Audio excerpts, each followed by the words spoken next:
নিজের বোরিং ভাবটা দূর করার জন্য বক্সের মধ্যে ফুল সাউন্ড দিয়ে গান শুনছিলাম আর মনের সুখে নাচতেছিলাম। হঠাৎ কে জানি বেলকনিতে ঢিল দিল। আমি বক্সের সাউন্ড কমিয়ে বেলকনিতে গেলাম। দেখি অনেক বড় বড় একটা ইটের কণা কারো মাথায় পড়ে সে এতক্ষণে শেষ হয়ে যেত। আমি বাইরে তাকিয়ে দেখি পাশের বাড়ির ছাদ থেকে একটা মেয়ে দাঁড়িয়ে আছে, আমার দিকে তাকিয়ে আছে কেমন একটা রাগী ভাব নিয়ে। আমি জোরে বললাম, ঢিল দিয়েছে কে জানে? জানি, কে? আমি। সাহস কত বড় দেখছেন? নিজে ঢিল মেরে আবার কি করে বলে আমি ঢিল মারছি? বলবো না তো কি করব? তুই যে এত জোরে সাউন্ড দিয়ে গান শুনতেছস আর এদিকে আমার যে ঘুমের সমস্যা হইতেছে সেটা খেয়াল রাখোস। আমি মনে মনে ভাবলাম, আরে এই মেয়ে তো গায়ে পড়ে ঝগড়া করতে আসছে, আমিও কম না, দেখে কতক্ষণ ঝগড়া করতে পারে। আমার ঘরে আমি গান শুনতেছি, তাতে আপনার কি? কি তোর সাহস তো কম না? জানিস আমি কে? কি আবার যত সব আজাইরা মেয়ে? তোরা যে বাসায় থাকোস এটা কার বাসা জানোস? এটা আমার কাকার বাসা। এখন বললে সাথে সাথে তোদের বের করে দিবে। ভাবলাম যদি বলে দেয়, আর যদি বলে বাসা ছেড়ে দিতে, পরে কি হবে? ধুর, আমি হার মানবো না, পরেরটা পরে দেখা যাবে। বলেন বলেন, তাতে আমার কিছু যায় আসে না। বক্স একটা না 10টা লাগিয়ে শুনবো। দাঁড়া, তোরে দেখাচ্ছি মজা। এই বলে আরেকটা ইটের কণা হাতে নিয়ে ঢিল দিয়ে বসলো। আমি প্রস্তুত ছিলাম না, ভাবছিলাম ভয় দেখাবে, কিন্তু না, ডিরেক্ট মেরেই দিল আর সোজা আমার হাতের এক সাইডে গিয়ে লাগলো।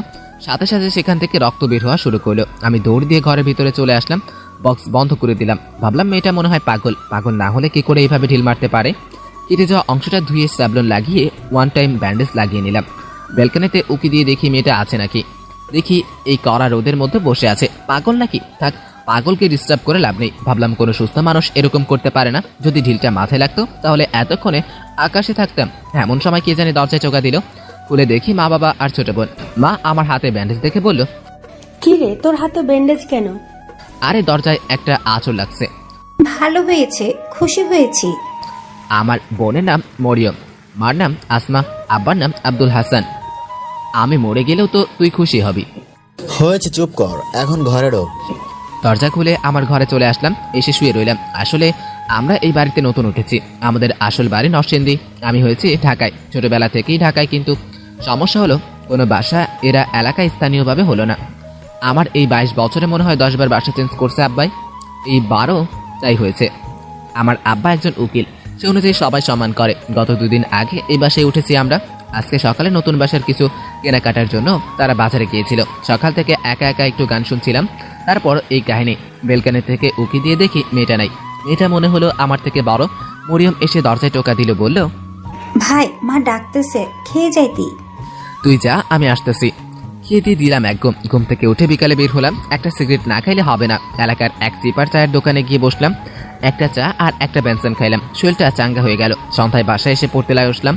পরদিন সকালে কলেজে যাওয়ার জন্য বের হলাম। রিক্সার জন্য দাঁড়িয়ে রইলাম বাসার নিচে। পাশের বাসা থেকে একটা মেয়ে বের হলো। আমি আর চোখে তাকিয়ে অবাক হয়ে গেলাম। আরে এ তো ওই মেয়েটা। আমি না দেখার ভান করে দাঁড়িয়ে রইলাম। কে জানে আমাকে ডাক দিল। মনে হলো মেয়েটা মনে হয় গতকালকের ঘটনার জন্য মাপ চাইবে। ওই দেখে যা। আমাকে ডাকছেন? হুম। আমি কাছে গিয়ে দাঁড়ালাম। মেয়েটি বলল, গতকাল কি তুই ফুল সাউন্ড দিয়ে গান শুনছিলি? আমি মনে মনে ভাবলাম, এখন যদি বলি আমি, তাহলে আবার মাইর দিবে নাকি? তার চেয়ে ভালো না করে দেই। না, আমার তো মোবাইল নাই, গান তো দূরের কথা। মিথ্যা কথা বলবি না। মোবাইল যদি পাই তাহলে মোবাইল কিন্তু আমার। না মানে মোবাইল আছে, কিন্তু গান আমি শুনি নাই, সত্যি বলছি। মিথ্যা কথা বলার আর জায়গা পাস না। আমার স্পষ্ট খেয়াল আছে তুই ছিলি এটা। সত্যি বলছি আপু। থাপড়াইয়া সবগুলো দাঁত ফালাইয়া দিব আবার মিথ্যা বললে। সরি আপু, মাফ করে দেন। নেক্সট টাইম যদি এরকম জোরে সাউন্ড দিয়ে গান শোনোস তাহলে তোর খবর আছে। চর খাওয়ার আগে ভাগ। আমি সেখান থেকে রিক্সা নিয়ে চলে আসলাম। ভাবলাম মাফ চাইবে, কিন্তু হলো কি, আমি মাফ চেয়ে কুল পাই না। দূর, এসব আলতু ফালতু মেয়েদের থেকে দূরে থাকাই ভালো। কলেজ থেকে এসে লিফটের জন্য ওয়েট করতেছি। আমাদের ফ্ল্যাট হচ্ছে 6 তলায়। তখন বাড়ির মালিকের ছেলের সাথে দেখা হলো। ওর নাম নিলয়। নিলয় ভাই বলল, সাকিব, কি খবর? সরি, আমার নাম সাকিব, বলতে ভুলে গেছি। এই তো ভাই, আলহামদুলিল্লাহ ভালো। আপনার? ভালো। কোথায় গিয়েছিল? কলেজে। তুমি জানি কোন ইয়ারে? Second year. ভালো করে পড়াশোনা করো। জি ভাই। তুমি বলে জোরে সাউন্ড দিয়ে গান শুনো? আরে ভাই, তেমন কিছু না, একটু শুনছিলাম। গান শুনো ঠিক আছে, কিন্তু সাউন্ড কমিয়ে শুনো। পাশের বাড়ি থেকে কমপ্লেন দিয়েছে আমার কাছে। ওকে ভাই। ওকে, যাও তাহলে। আমি রুমে চলে আসলাম। ভাবলাম কি আজব মেরে বাবা, নিজে কতক্ষণ বকলই। আবার বাড়িওয়ালার কাছে বিচার দিল, আবার আমার হাতেও ঢিল দিয়ে কেটে ফেললো। এইসব ফালতু মেয়েদের থেকে দূরে থাকাই ভালো। আমি পাশের বাড়ির সাথে তাকিয়ে অবাক হয়ে গেলাম। দেখি ওই মেয়েটা মনে সুখে সিগারেট টানতেছে। আমি মোবাইল দিয়ে ছবি তুলে নিলাম। ভাবলাম পরে ব্ল্যাকমেল করে কোনো মায়ের জায়গা থেকে বাঁচা যাবে। আমি বেলকানিতে গিয়ে কানে হেডফোন লাগিয়ে গান শুনতে লাগলাম আর মেয়েটাকে দেখতে লাগলাম কি করে মেয়েটা আমাকে দেখে সিগারেট খাওয়া বন্ধ করে ফেলে। আমাকে লক্ষ্য করে বলল, কি রে, তুই সারাদিন বেলকনিতে কি করস? আমি কান থেকে হেডফোন খুলে বললাম, সারাদিন বেলকানিতে মানে মাত্রই তো আসলাম, আর আমাদের বেলকানিতে আমি আসবো না। না, তুই আসবি না। আমি আসবো না, ভাড়া দিয়ে থাকি না। আবার মুখের উপর তর্ক করস? তর্কের কি আছে, আমাদের বেলকানিতে আমি আসবো না, তোকে আসবে। যত সব আচেরা কথাবার্তা, আপনার নামে বাড়িওয়ালার কাছে বিচার দিব। আমি আজাইরা কথাবার্তা বলি? হুম। তোর সাহস দেখে আমি অবাক হয়ে যাচ্ছি। তোরে যদি আমি এই বাসা থেকে বের না করি তাহলে আমার নাম সুবর্ণা না। তাহলে মেয়েটির নাম সুবর্ণা। যাই হোক, নামটা পছন্দ হয়েছে। আপনি বালটা ফালাইবেন। আমি বকা দিয়ে সাথে সাথে মুখে হাত দিয়ে বসলাম। কি বলবি তুই? কিছু না, বলছে আপনার নামটা অনেক কিউট। ফাসলামি করস? তুই ভুলে যাস না আমি তোর থেকে বড়। জানি আপু। যা ভিতরে যা, বেলকনিতে যাতে না দেখি। ওকে আপু। এই বলে আমি ভিতরে চলে আসলাম। আসলে ওদের বাড়িটা 5 তলা, কিন্তু আমরা থাকি 6 তলা, যার কারণে ওদের ছাদ আমার বেলকানির সমান সমান হয়।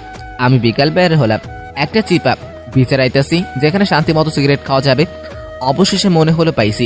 আমি সোজা চিপায় ঢুকে গেলাম। গিয়ে যে দেখলাম সেটা দেখার জন্য আমি মোটেও প্রস্তুত ছিলাম না। দেখি সুবর্ণা আর কয়েকটা মেয়ে বসে আছে, তারা মনে সুখে সিগারেট টানতেছে।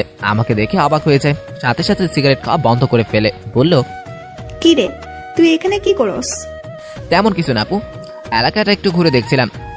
এলাকা ঘুরবে ভালো কথা, কিন্তু তুই এই চিপাই কেন? আমি ভাবছিলাম এখানে দিয়ে কোনো রাস্তা আছে। আমার তো বিশ্বাস হয় না। এই সাদিয়া, ওরে চেক কর তো। সাদিয়া চেক করে আমার কাছ থেকে একটা বেনসন পেল। বেনসনটা নিয়ে সুবর্ণার কাছে দিল। সুবর্ণা বলল, আমিও ভাবছিলাম তুই কি করে এত সাধু হতে পারস। আসলে আপু এটা আমার না, ওই সামনে আমার এক বন্ধুর জন্য কিনছিলাম। চুপ, একদম চুপ। এত মিথ্যা কথা তুই কোত্থেকে বলস? সরি আপু। তুই যে সিগারেট খাস এটা সোজা তোর বাপের কাছে বিচার চাইবে। কিন্তু আপনিও তো খান। আমার সাথে তোর তুলনা? হুম। এখন বিচার দিব না, কিন্তু একটা শর্ত আছে। কি? আমাদের দুজনকে তোরে খাওয়াতে হবে।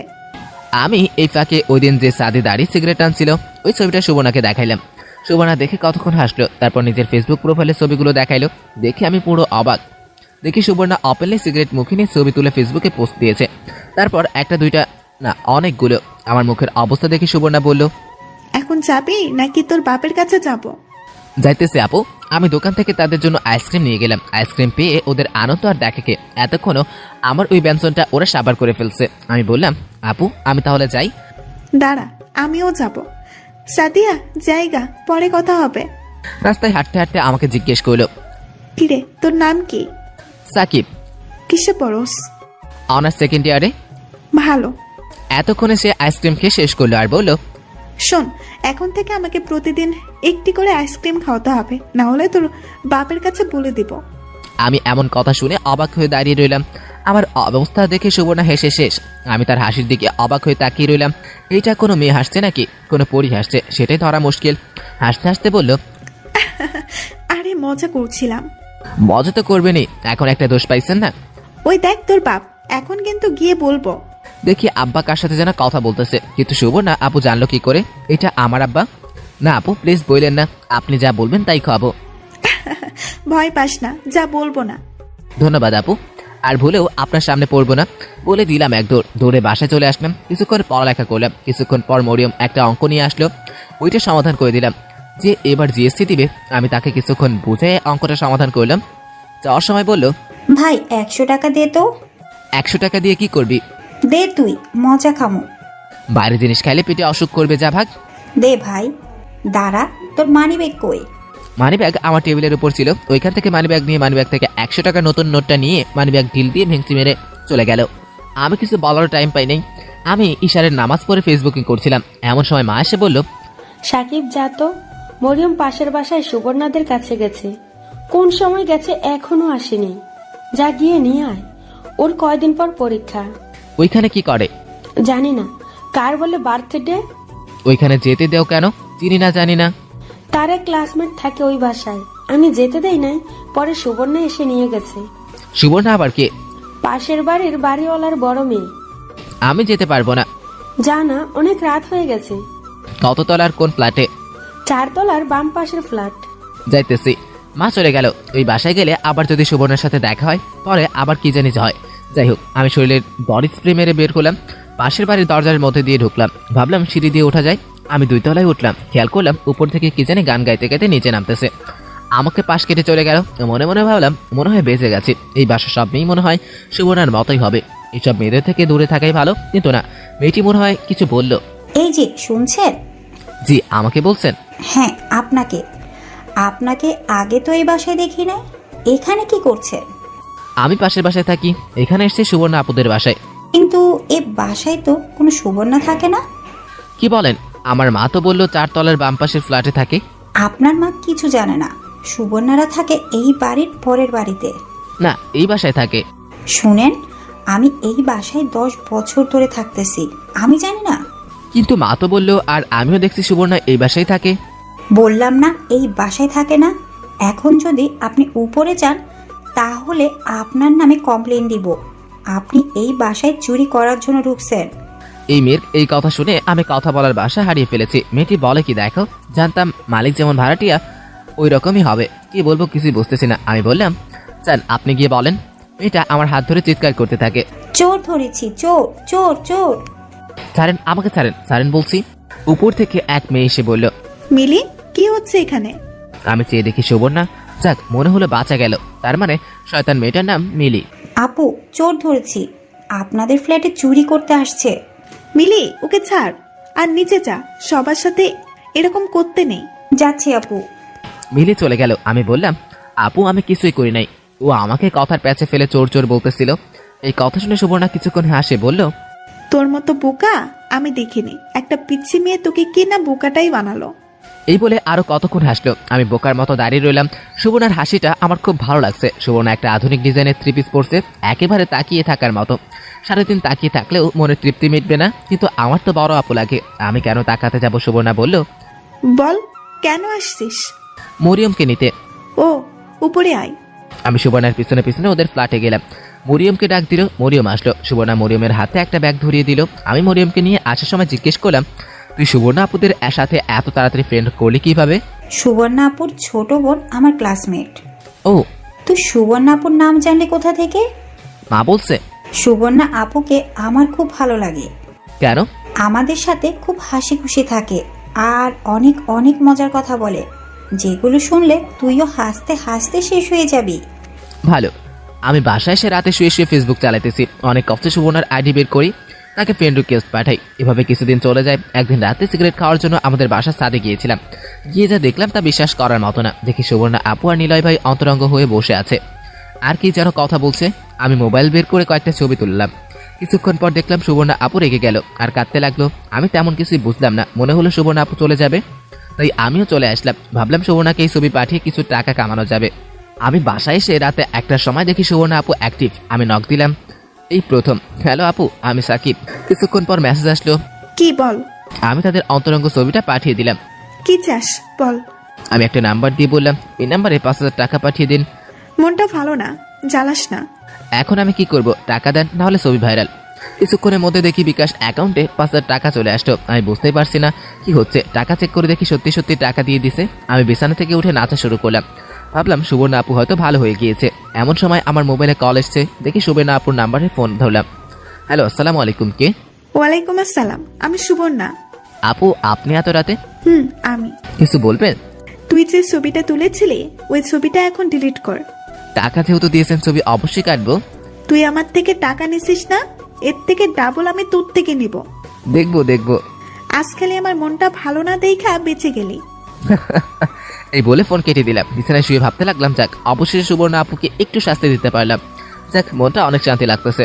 পরদিন সকালে কলেজে গেলাম। কলেজ থেকে রিক্সা নিয়ে আসতেছি। দেখি সুবর্ণা এক জায়গায় বসে আছে। আমি রিক্সা থেকে নেমে 2টা আইসক্রিম নিয়ে কাছে গিয়ে বললাম, ধরেন আপু। আপু আমাকে দেখে একটা মুচকি হাসি দিল আর হাতে একটা আইসক্রিম নিল। আমি দাঁড়িয়ে দাঁড়িয়ে আইসক্রিম খাওয়া দেখলাম। আপু আমাকে ইশারায় বসতে বলল। আমি পাশে বসলাম, কিন্তু অনেকখানি দূরেই বসলাম। আমি বললাম, আপু একটা কথা বলতে পারি? বলবো? না, চুপচাপ বসে থাক। ওকে। অনেক সময় পর হয়ে গেল।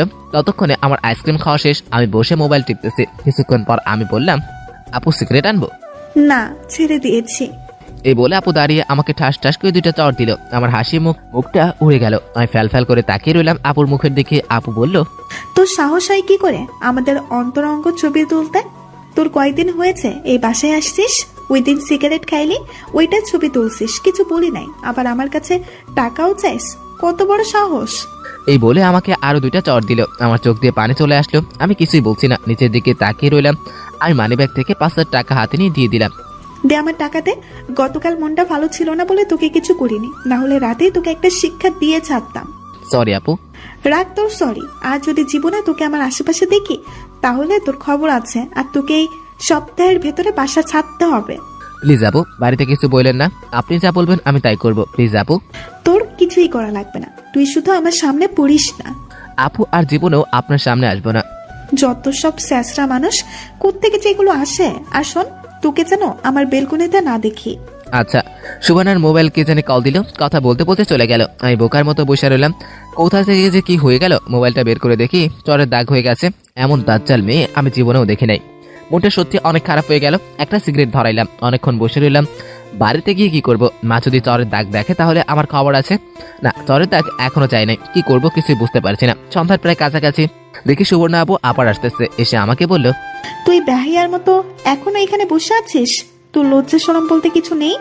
আপনার প্রবলেম কি? আমাকে মারছেন, এরপরও আপনার ঝাল মিটে নাই? না, তোরে আমি সারাদিন মারলেও মনের জাল মিটবে না। তুই যা এখান থেকে, না হলে কিন্তু আরেকটা দিব। না, আমি যাব না। আপনার মন চাইলে আপনি যান। যাবি না? দেখাচ্ছি মজা।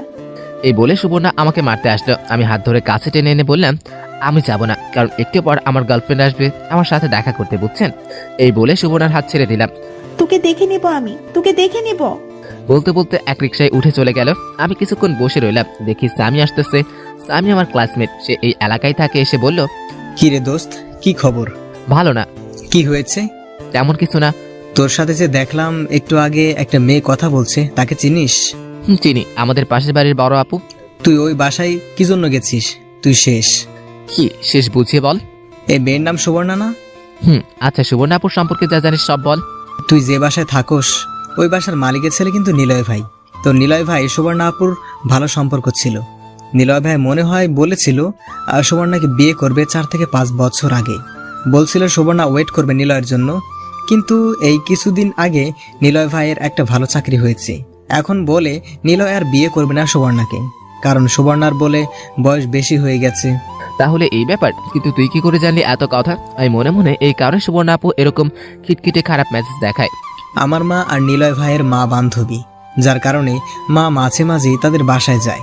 ও দোস্ত, সুবর্ণার চেহারা কিন্তু অনেক সুন্দর। তুই দেখ, চান্স নিতে পারোস কিনা। আমি এই জীবনে অসম্ভব। আমি তোকে আমার গাল দেখিয়ে বললাম, দেখছিস কি করছে আমাকে? আরে ভাই, রাগ করিস কেন? তোর বড় না, তোর উপর একটু অধিকার খাটাতে আসবেই। আরে জ্ঞানে বসিস তো লাস্টের বেঞ্চে, ফেল করস প্রতি আরে। এখন আইছে আমার জ্ঞান দিতে। কথাটা কিন্তু খারাপ বলছি না। সিগারেট খাবি? দে। আমি আর স্বামী সিগারেট খেয়ে আমি বাড়িতে চলে আসলাম। কোনো রকম শুধু নিজের ঘরে ঢুকে দরজা বন্ধ করে দিলাম। মাকে বলে দিলাম খাবো না। রাতে কিছুক্ষণ পরে ঘুমিয়ে গেলাম। মনে করেন আপনি একটা ছেলের জন্য 4-5 বছর ধরে ওয়েট করতেছেন সে আপনাকে বিয়ে করবে বলে, কারণ আপনি তাকে ভালোবাসেন। এখন 5 বছর পর বলে সে আপনাকে বিয়ে করবে না, কারণ আপনার বয়স বেশি হয়ে গেছে। সুবর্ণার ক্ষেত্রে সেটাই হয়েছে। নিলয়ের জন্য সে তার অর্ধেক জীবন দিয়ে দিয়েছে। সুবর্ণার বয়স 25 বছর। এতদিনে তাকে কত মানুষ দেখতে আসছে, নিলয়ের জন্য সে তাদের না করে দিয়েছে। আর ফ্যামিলির মতো বোকা কত কথা শুনতে হয়েছে সুবর্ণার। কিন্তু ওই দিন রাতে নিলয়ের কথা শুনে সুবর্ণা অবাক হয়েছে। নিলয় বলে তাকে বিয়ে করতে পারবে না। এই কথা শুনে সুবর্ণা অনেক কাঁদে। নিলয় যে তার সাথে এমন একটা চিট করবে এটা সে কল্পনাও করতে পারেনি। নিলয় তার জীবনটা শেষ করে দিয়েছে, কিন্তু সুবর্ণা এখনো আশা ছাড়েনি। একজন না একজন সুবর্ণার জন্য আসবেই। কয়েকদিন ধরে সুবর্ণাকে পাশের বাড়ির এক ভাড়াটিয়া অনেক জ্বালাইতেছে। গতকাল রাতে সাকিব নক দিয়ে একটা ছবি পাঠিয়ে বলে 5,000 টাকা দিতে। কিছুক্ষণ আগে নিলয়ের সাথে সম্পর্ক শেষ করে আসে, যার কারণে মনটা খারাপ ছিল। তাই কোনো চিন্তা ভাবনা না করে টাকা দিয়ে দিয়েছিল। কিন্তু আজকে সুবর্ণা তাকে ইচ্ছা মতো ধুলাই দিয়েছে। পিসি ছেলে, কথা বলে বেশি। আরেকদিন সামনে আসুক, আচ্ছা মতো আর কিছু ধুলাই দিব। এমন সময় সুবর্ণার মা ঘরে প্রবেশ করলো। সুবর্ণা খেয়াল করলো তার মার চোখে মুখে রাগের আগুন জ্বলছে। দিলি তো সব শেষ করে। কি শেষ করলাম? এতদিন তুই নিলয়ের জন্য তুই সব শেষ করে দিলি, কোনো লাভ হলো? আর তুই আমাদের মান সম্মান সব শেষ করে দিলি। নিলয় যে এত বাটপাড়ি চিটারি করবে আমার সাথে, সেটা কি আমি জানতাম? তোরে কতবার বলেছিলাম বিয়েটা করে নে, শুনলি না আমার কথা। পাড়ার মানুষের সামনে মুখ দেখাবো কি করে? আমার কিছু করার আছে এখানে? তুই কি করবি? সব জ্বালা আমার। যদি আমার কথা মতো বিয়ে করতি তাহলে আজ এমন ভোগান্তি পোহাতে হতো না। আর যাতে নিলয়ের আশেপাশে তোকে না দেখি, আল্লাহ আল্লাহ করে যাতে তোর কেউ দেখতে আসে, সব শেষ করলি তো তুই। এই বলে সুবর্ণার মা বের হয়ে গেল। সুবর্ণার মনটা খারাপ হয়ে গেল। ধুর, ভালো লাগে না কিছু। যাই সাত থেকে ঘুরে আসি। সাদে এসে এক কোনায় বসে মোবাইল টিপতেছে। এখন একটা সিগারেটকে অনেক মিস করতেছে সুবর্ণা। সাকিবের ফ্ল্যাটের দিকে তাকিয়ে দেখে সাকিব গেলকানিতে বসে গিটার বাজাইতেছে। সাকিব সুবর্ণাকে দেখে চলে গেল। সুবর্ণা হেসে শেষ। ছেলেটি মনে হয় সত্যি অনেক ভয় পাইছে। সুবর্ণা বাসায় এসে ঘুমিয়ে যায়। আমি পরদিন সকালে কলেজে গেলাম। কলেজে গিয়ে স্বামীর সাথে দেখা। কিরে, কি খবর? ভালো, চল ওই জায়গায় বসি। চল। আমি আর স্বামী একসাথে বসে কথা বলতেছি, এমন সময় দেখি স্বামীর গার্লফ্রেন্ড আসছে, সাথে আরেকটি মেয়ে। আমাকে দেখে সালাম দিল। আমি সালামের উত্তর দিলাম। স্বামীর গার্লফ্রেন্ডের নাম জাকিয়া। জাকিয়া বলল, ভালো। স্বামী তোরা কথা বল, আমি যাই। আরে বস না, আমিও তো যাব। ওকে। স্বামী আর জাকিয়া উঠে চলে গেল। একটু দূরে গিয়ে বসলো। নাদিরা বলল, ভাইয়া বসতে পারি? বসেন, আমার একটু কাজ আছে, আমাকে এখন যেতে হবে। এই স্বামী যাই, পরে কথা হবে। আমি রিক্সা দিয়ে বাসায় আসতেছি। এদিক ওদিক তাকিয়ে দেখলাম একটা ব্যাংক। মনে হলো আরে আমার তো কোনো ব্যাংক অ্যাকাউন্ট নাই, যাই ব্যাংক থেকে ঘুরে আসি। রিক্সা দাঁড় করিয়ে ব্যাংকে ঢুকে গেলাম। তাকিয়ে দেখি অনেক মানুষ। কার কাছে যাব? সামনে একজনকে বললাম, ভাই আমি নতুন একটা ব্যাংক অ্যাকাউন্ট খুলবো। 3 তলায় জমির ভাইয়ের সাথে দেখা করেন। আমি 3 তলায় এসে জমির ভাইয়ের টেবিলের দিকে গেলাম। দেখি অনেক মানুষ। কি করব? আমি 2-1 জনকে টপকিয়ে বললাম, ভাই নতুন একটা অ্যাকাউন্ট খুলবো। এখান থেকে 4 টেবিল পরে। আমি 3টা টেবিল পাস করে দেখলাম 4 নাম্বারটা টেবিলকে অনেক দূরে, কিন্তু টেবিলটা খালি। আমি টেবিলের কাছে গিয়ে একটা চেয়ারে বসে পড়লাম। অনেকক্ষণ হয়ে গেল, কেউ আসছে না। ভাবলাম চলে যাই। চলে যাব এমন সময় একটা মেয়ে এসে বলল, কি লাগবে বলেন। আমি তাকিয়ে অবাক না হয়ে পারলাম না। দেখি সুবর্ণা আমার সামনে দাঁড়িয়ে আছে। এখন কি করব? আমি চেয়ার থেকে উঠে চলে আসতে লাগলাম। ওই দাঁড়া, কোথায় যাস? সেখানে আয়। আমি আবার কাছে গেলাম, চেয়ারে বসলাম। কি জন্য আসছিস? একটা অ্যাকাউন্ট খুলবো, জমির ভাই পাঠাইছে। কার জন্য? আমার জন্য।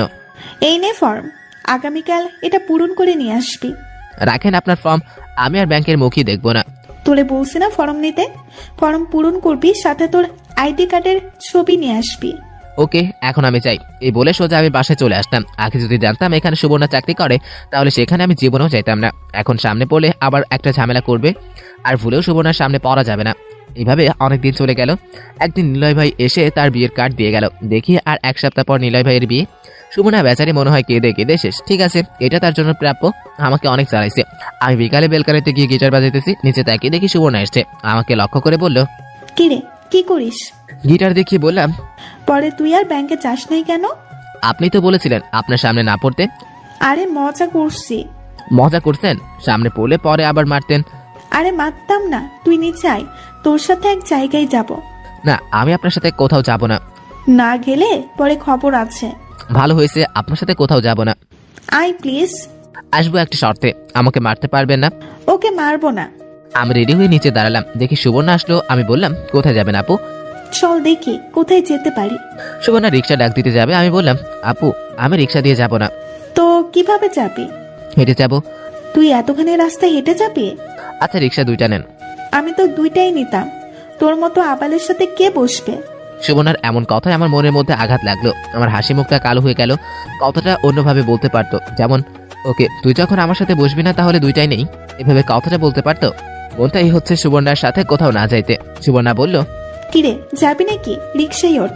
আমি রিক্সায় উঠলাম। মনটাই যাচ্ছে না কোথাও যাইতে। কিছুক্ষণ চলার পর একটা ফোন আসলো। ধরে দেখেছি আমি। কিরে তুই কই? কেন? এলাকার পাশে একটা বাগান আছে না, ওইখানে আস। না রে দোস্ত, আসতে পারবো না। আয় না বেটা, অনেক মজা হবে। আমি আসি, জাকিয়া আসি, নাদিরাও আছে। না রে দোস্ত, এখন আসতে পারবো না। আমি এক জায়গায় যাইতেছি। তুই কোথায় যাইতাছস? জানি না, একটু পরে ফোন কর। রিক্সা থেকে নেমে সুবর্ণাকে জিজ্ঞেস করলাম, আপু কোথায় যাইতেছেন? কেন? তোকে বলছি না আমার সাথে আসতে? না, বলেন কোথায়? ওই যে সামনে বাগানে। ওকে। স্বামীকে ফোন দিয়ে বলে দিলাম আমি আসতেছি। তো সেখানে চলে আসলাম। দেখি স্বামীরা এক জায়গায় বসে আড্ডা দিতেছে। আমি সুবর্ণাকে বললাম, এই যে আমার বন্ধুরা, আপনি একটু ঘোরেন, আমি তাদের সাথে কথা বলে আসি। না, ওদের কাছে পড়ে যাইস। চল এদিকটা থেকে হেঁটে আসি। প্লিজ আপু একটু দাঁড়ান, তাহলে আপনিও চলেন। না আমি যাব না, 2 মিনিটের ভেতরে কাজ শেষ কর। ওকে। আমি স্বামীদের কাছে যাই। স্বামী বলল, আসছেন বস? না রে, সুবর্ণা আপু আসছে, কি বলবি বল। আরে ওনাকে আবার নিয়ে আসতে গেলি কেন? সেই তো আমাকে এখানে নিয়ে আসলো। তাকে বল চলে যেতে। পাগল নাকি? পরে আমার খবর আছে। প্লিজ ভাইয়া থাকেন না। নাদিরা ঠিকই বলছে। না রে দোস্ত, আমি তোদের সাথে পরে দেখা করব। এই বলে আমি চলে আসলাম সুবর্ণার কাছে। সুবর্ণা বলল, চল ওই দিকটাই যাই। ওকে চলেন। আমরা দুজন হেঁটে সামনে গেলাম, দেখি আইসক্রিমের দোকান। আমি সেখান থেকে গিয়ে আইসক্রিম আনলাম, সুবর্ণাকে একটা দিলাম। সুবর্ণা বলল, চল ওইখানে গিয়ে বসি। ওকে। আমি আর সুবর্ণা গিয়ে বসলাম এক জায়গায়। আমি অনেকক্ষণ দূরে বসলাম। সুবর্ণা বলল, তুই কি আমাকে ভয় পাস? অনেক। ভয় পাবি কেন? আমি কি বাঘ না ভাল্লুক? না, আপনি অনেক রাগী, তাই আপনাকে অনেক ভয় করে। আরে না, হুম আসলে তোকে অনেক মারছি সেজন্য সরি। আমি কিছু বলতে যাব, পিছন থেকে নাদিরা বলল, সাকিব ভাইয়া আপনার সাথে কথা ছিল। আমার সাথে? হুম। আপু একটু বসেন, আমি আসতেছি। আমি উঠে নাদিরার কাছে গেলাম। কি বলবা বলো? আপনাকে অনেক আগেই বলতে চাচ্ছিলাম এই কথাটা, কিন্তু সাহস হচ্ছিল না। বলেন। আমার আপনাকে ভালো লাগে।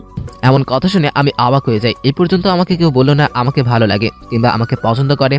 আজ এমন কথা শুনে সত্যি অবাক লাগছে আর নিজেকে সত্যি ভাগ্যবান মনে হচ্ছে। নাদিরা খুব সুন্দরী। আমি মনে মনে এমন একটা মেয়েকে চাচ্ছিলাম। আমি বললাম, ভালো, এই প্রথমবার এমন কথা শুনে ভালো লাগছে। প্লিজ আপনার নাম্বারটা দেন। মোবাইল দিয়ে বললাম। আমি মোবাইলের মধ্যে আমার নাম্বার দিয়ে দিলাম। প্লিজ কল ধরেন। ওকে। তাহলে আমি যাই। সাবধানে যাইও। হুম। নাদিরা চলে গেল। এতক্ষণ সুবর্ণার কথা মনেই ছিল না। চেয়ে দেখি সুবর্ণা বসে আছে। আমি গিয়ে বললাম, আপু চলেন বাড়ি যাই। ওই মেয়েটা কি বলছে? তেমন কিছু না। বল। আসলে কি জানেন, আজ পর্যন্ত কোনো মেয়ে আমাকে লাইক করেনি। এই প্রথম কোনো মেয়ে আমাকে পছন্দ করছে। পছন্দ করছে? তোর মতো আবাল বোকারে কে পছন্দ করছে? ওই মেয়েটার কোনো রুচিই নাই। একটু বেশি বলে ফেলছেন না? আসলে তুই যেমন আবাল, তোর কপালে এমন আবালই জুটবে। দে তোর মোবাইলটা দে। ধুর, আপনার সাথে আর কথাই বলবো না, আমি যাই। সুবর্ণা বসা থেকে উঠে বলল। আর এদিকে সন্ধ্যা হয়ে গেছে। দাঁড়া, আমিও যাব। না, আমি আপনার সাথে যাব না। ওকে, তুই যাস না, কিন্তু তোর মোবাইলটা দিয়ে যা। আমি কেন আপনাকে আমার মোবাইল দিতে যাব? আর আজকে রাতের জন্য, তার বদলে তুই আমার মোবাইলটা নিয়ে যা। জীবনেও না। পরে একটা পেছে ফেলে আবার আমাকে মারবেন, আমি নাই। আরে না, সত্যি বলছি। আমার মোবাইল নিয়ে আপনি কি করবেন? তেমন কিছু না, শুধু তোর পিচ্ছি গার্লফ্রেন্ডের সাথে কথা বলবো। পরে একদিন ওকে নিয়ে আসলে ইচ্ছে মতো কথা বললেন। আমি এত কিছু জানি না, তোর মোবাইল আমার লাগবে, আর এখন তুই দিবি। না, দিব না। ওকে, তোকে দেখে নিব। আমি গেলাম। ওই রিক্সা। আমি আশেপাশে চেয়ে দেখি আর কোনো রিক্সা নেই। রিক্সা ধরতে গেলে প্রায় অনেকটা পথ হেঁটে যেতে হবে। আমি ভাবলাম গেলে যাবো হেঁটে, প্রবলেম কি? সুবর্ণা বলল, কি রে, রিক্সা তো একটাই, তুই যাবি কি করে? আপনি যান, আমি আসবো না। আমার টেনশন আপনাকে করতে হবে না। কেন? আমার সাথে আয়। মরেও গেলে না। আরে মামা চলেন। মামা, আপনি আপুকে নিয়ে যান, আমি আসতেছি। যা, তুই না আসলে আমার কি? ওই মামা চলেন। দেখি সুবর্ণা চলে যাচ্ছে। একটু সামনে গিয়ে রিক্সা দাঁড় করালো। সুবর্ণা রিক্সা থেকে নেমে সোজা আমার কাছে আসলো। আমার হাত ধরে টানতে টানতে রিক্সার কাছে নিয়ে গেল। বলল, ওঠ, রিক্সায় ওঠ। না, আমি উঠবো না। মায়ের খাওয়ার আগে ওঠ। আমি ভাবলাম নিশ্চয়ই না উঠলে চর মেরে বসবে, তার চেয়ে ভালো উঠে যাই। আমি রিক্সায় উঠে পড়লাম। সুবর্ণা আমার পাশে উঠে পড়লো। একজন শরীর আরেকজনের সাথে ধাক্কা লাগছে। আমি সুবর্ণার মুখের দিকে তাকালাম, দেখি সুবর্ণা জিনিসটা এনজয় করছে। আমি ভাবলাম ওর যদি কোনো প্রবলেম না থাকে তাহলে আমার কি প্রবলেম, আমিও এনজয় করি। যখন আমরা এলাকায় ঢুকি, সুবর্ণা বলল, মামা রিক্সা দাঁড় করান। রিক্সা দাঁড় করাবেন কেন? এলাকায় ঢুকছস, এখন আমাকে আর তোকে যদি এভাবে কেউ দেখে তাহলে তোর 12টা বাজবে, আমার 12টা বাজবে। কি 12টা বাজবে? ইস নেকা, যেন কিছু বোঝে না। নাম রিক্সা থেকে, আরেক রিক্সা নিয়ে আয়। আমি নেমে আরেকটা রিক্সা নিয়ে বাড়িতে আসলাম। এসে পড়তে বসলাম। সামনে পরীক্ষায় সব রেজাল্ট খুব ভালো হয় না, মোটামুটি হয়। আর অপেক্ষা করতে লাগলাম কোন সময় নাদিরা ফোন দেয়। সুবর্ণার সাথে আজকে একসাথে এক রিক্সায় বসলাম। এখানে আমার কোনো দোষ ছিল না, বিপদে পড়ে এমন হয়েছে। আমার তেমন কোনো ইচ্ছা ছিল না। আমি পড়তে মন দিলাম। কি জানি দরজায় কলিং বেল দিল। মা গিয়ে দরজা খুললো। সুবর্ণার মনটা একটুও ভালো না। আর কয়েকদিন পর নিলয়ের বিয়ে হওয়ার কথা ছিল সুবর্ণার সাথে। ওই বিয়ে হচ্ছে আরেকজনের সাথে। এমন কথা ভাবতেই ভিতরটা কেঁপে ওঠে সুবর্ণার। ওই দিন রাতে সুবর্ণার মা ঘরে আসে। সুবর্ণ মা এসে বলে, কি রে, এখন কি করবি? নিলয় তো বিয়ে করে ফেলতেছে। আমি করব কি? তোর বাবাকে রাস্তায় মানুষ জিজ্ঞেস করে তোর বিয়ের কথা। সব দোষ নিলয়ের। সব দোষ তোর আর তোর বাবার। তুই যদি আমার কথা মতো বিয়ে করতি তাহলে এমন হতো না। মেয়ের সাথে সাথে বাপেও তাল মিলাইছে, এখন বুঝো। এমন সময় আব্বা ঘরে ঢুকে মাকে বলে চলে যেতে।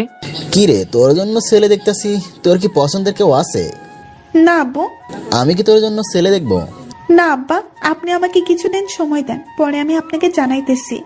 তোরে 1 মাস টাইম দিলাম, 1 মাসের মধ্যে তুই কাকে বিয়ে করবি আমাকে জানাবি। ঠিক আছে আব্বু। 1 মাস পর আমি যাকে বলবো তাকেই বিয়ে করতে হবে। ঠিক আছে আব্বা। এই বলে ওর আব্বা চলে গেল। এখন সুবর্ণা পাগলের মতো ছুটতেছে, কিন্তু কাউকে পায় না। একটা সময় ছিল সুবর্ণার জন্য কত ছেলে পাগল ছিল। নিলয়ের মুখের দিকে তাকিয়ে সবাইকে ইগনোর করেছে। সেই নিলয় কুত্তার বাচ্চা এখন অন্যকে বিয়ে করতেছে। সুবর্ণা একজনকে পাইছে, সেটা আর কেউ না, সেটা হলো সাকিব। সাকিবকে যদি ভালো করে দেখেন তাহলে সাকিব ভদ্র, হ্যান্ডসাম, সব দিক দিয়ে পারফেক্ট। সমস্যা একটা, সেটা হলো বয়সে ছোট। কিন্তু সে কি সুবর্ণাকে ভালোবাসবে? ধর, কোনো মতে বিয়ে করতে পারলেই হবে। ভালোবাসবে না, তার কাছ থেকে ভালোবাসা আদায় করব। এখন কাজ শুধু সাকিবকে লাইনে আনা। আন্টি আসসালামু আলাইকুম, কেমন আছেন? ওয়ালাইকুম আসসালাম। তুমি যেন কে মনে পড়ছে, তুমি সুবর্ণা? জি আন্টি, আমি সুবর্ণা। ভিতরে এসো মা। সুবর্ণা ভিতরে গেল, দেখে সাকিবের মা রান্না করছে। সুবর্ণা বলল, আন্টি মরিয়ম কোথায়? ওই রুমে। সুবর্ণা প্রথমে মরিয়মের রুমে গেল। মরিয়ম সুবর্ণাকে দেখে দৌড়ে এসে জড়িয়ে ধরলো। সুবর্ণাপু, তুমি আসছো? আমি তো বিশ্বাসই করতে পারছি না। তুমি কেমন আছো? জি আপু, অনেক ভালো। দেখি তুমি কি করতেছো। মরিয়ম সুবর্ণাকে অনেকগুলো ফুল দেখালো, যেগুলো মরিয়ম নিজের হাতে বানিয়েছে। তারপর কিছু বই দেখালো, যেগুলো সে পড়তেছে। আরো অনেক কিছু দেখালো। শেষমেশ পরীক্ষার কিছু সাজেশন দিয়ে সুবর্ণা মরিয়মের রুম থেকে এসে সাকিবের মার কাছে এসে দেখে সাকিবের মা রান্না করতেছে। সুবর্ণা গিয়ে সাকিবের মাকে হেল্প করতে লাগলো। আরে কি করতেছস? দাও আমি করি। আন্টি লুটুস, আমি খুব ভালো রান্না করতে পারি। আরে তুমি করতে যাবে কেন? তুমি আসছো, তুমি আমাদের মেহমান। আন্টি লজ্জা দিয়েন না, আপনি তো আমার মায়ের মতো, আপনাকে সাহায্য করা আমার কর্তব্য। মা, তুমি যেন কি করো? আন্টি, আমি ব্যাংকে চাকরি করি। খুব ভালো। আর আমার ফোলা সারাদিন গড়ে খায় আর পরীক্ষায় ফেল করে। সাকিবের কথা বলেন, ও তো খুব ভদ্র, আমার সাথে খুব ভালো ব্যবহার করে। যাও, এই নুডলসটুকু সাকিবকে দিয়ে আসো। আর এটা মরিয়মকে। আন্টি আঙ্কেল বাসায় নাই? না, এখনো আসেনি। ও ওকে, দিন আমাকে দিন। আমি ভাবতেছি কে আসলো, কণ্ঠ চেনা চেনা লাগতেছে। ধুর, সেসব দেখে লাভ নাই, আমার পড়া আমি পড়ি। একটু পর কে জানি দরজায় টোকা দিল। আমি বললাম, ভিতরে আসেন। ভিতরে দেখে সুবর্ণা প্রবেশ করলো। সুবর্ণাকে দেখে আমি অবাক হয়ে বললাম, আপনি এখানে? চুপ, এই নে লুডুস খা। খাবো না। আমি দিচ্ছি না, তোর মা দিচ্ছে। আপনি আমাদের বাসায় কি করতেছেন? এসেছি তোর মায়ের সাথে কথা বলতে। আম্মুর সাথে কি কথা বলবেন?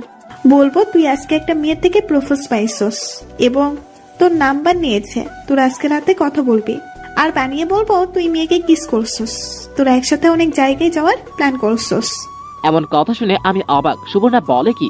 আপনি কি চান? তোর মোবাইল। আমি হেসে বললাম, এটা আমাকে আগে বললেই হতো না? এজন্য এসব মাকে বলতে যাবেন কেন? তোর মোবাইল রেডি কর, আমি যাওয়ার সময় নিয়ে যাব। কিন্তু আপনিও তো বলেছিলেন আপনার মোবাইলটা আমাকে দিবেন। এই না ধর, লক 2580। লুডুস খা। ওকে। এই বলে সুবর্ণা চলে গেল। কিন্তু আমার ভিতর থেকে ভয় যাচ্ছে না। যদি বলে দেয় সুবর্ণা মাকে, তাহলে আব্বার কানে গেলে আমাকে বাড়ি থেকে বের করে দিবে। এমনিতেই পরীক্ষার রেজাল্ট ভালো না, আবার যদি শুনে আমি এইগুলা করি। আমি আরই পেতে শুনতে লাগলাম সুবর্ণা মাকে কি বলে। দেখি সুবর্ণা আর মা একসাথে বসছে নুডলস খাওয়ার জন্য। মা সুবর্ণাকে বলল, শুনছিলাম নিলয়ের সাথে তোমার বিবাহ হওয়ার কথা ছিল, কিন্তু নিলয়ের বিয়ের কার্ডে দেখলাম অন্য কেউ। এই কথা শুনে সুবর্ণা ফুপিয়ে ফুপিয়ে কেঁদে উঠলো। আর কেঁদে কেঁদে বলতে লাগলো, আন্টি আমি কি ভুল করেছিলাম? নিলয় আমার সাথে কি করে এমনটা করতে পারলো? আরে কেঁদো না, কেঁদো না। এই বলে মা সুবর্ণাকে জড়িয়ে ধরে সান্ত্বনা দিতে লাগলো। আন্টি আমি কি দোষ করেছিলাম? সুবর্ণা কেঁদেই চলল। সুবর্ণার চোখ বেয়ে পানি পড়তে লাগলো। সুবর্ণার কষ্ট দেখে আমার অনেক খারাপ লাগলো। আসলে সুবর্ণা অনেক কষ্টে আছে। আর 4 দিন পর নিলয় ভাইয়ের বিয়ে। সেই দিন সুবর্ণা কি করবে যদি কোনো অঘটন ঘটিয়ে ফেলে? জানি মা, তোমার কোনো দোষ নেই। আসলে নিলয় তোমাকে বুঝতে পারেনি।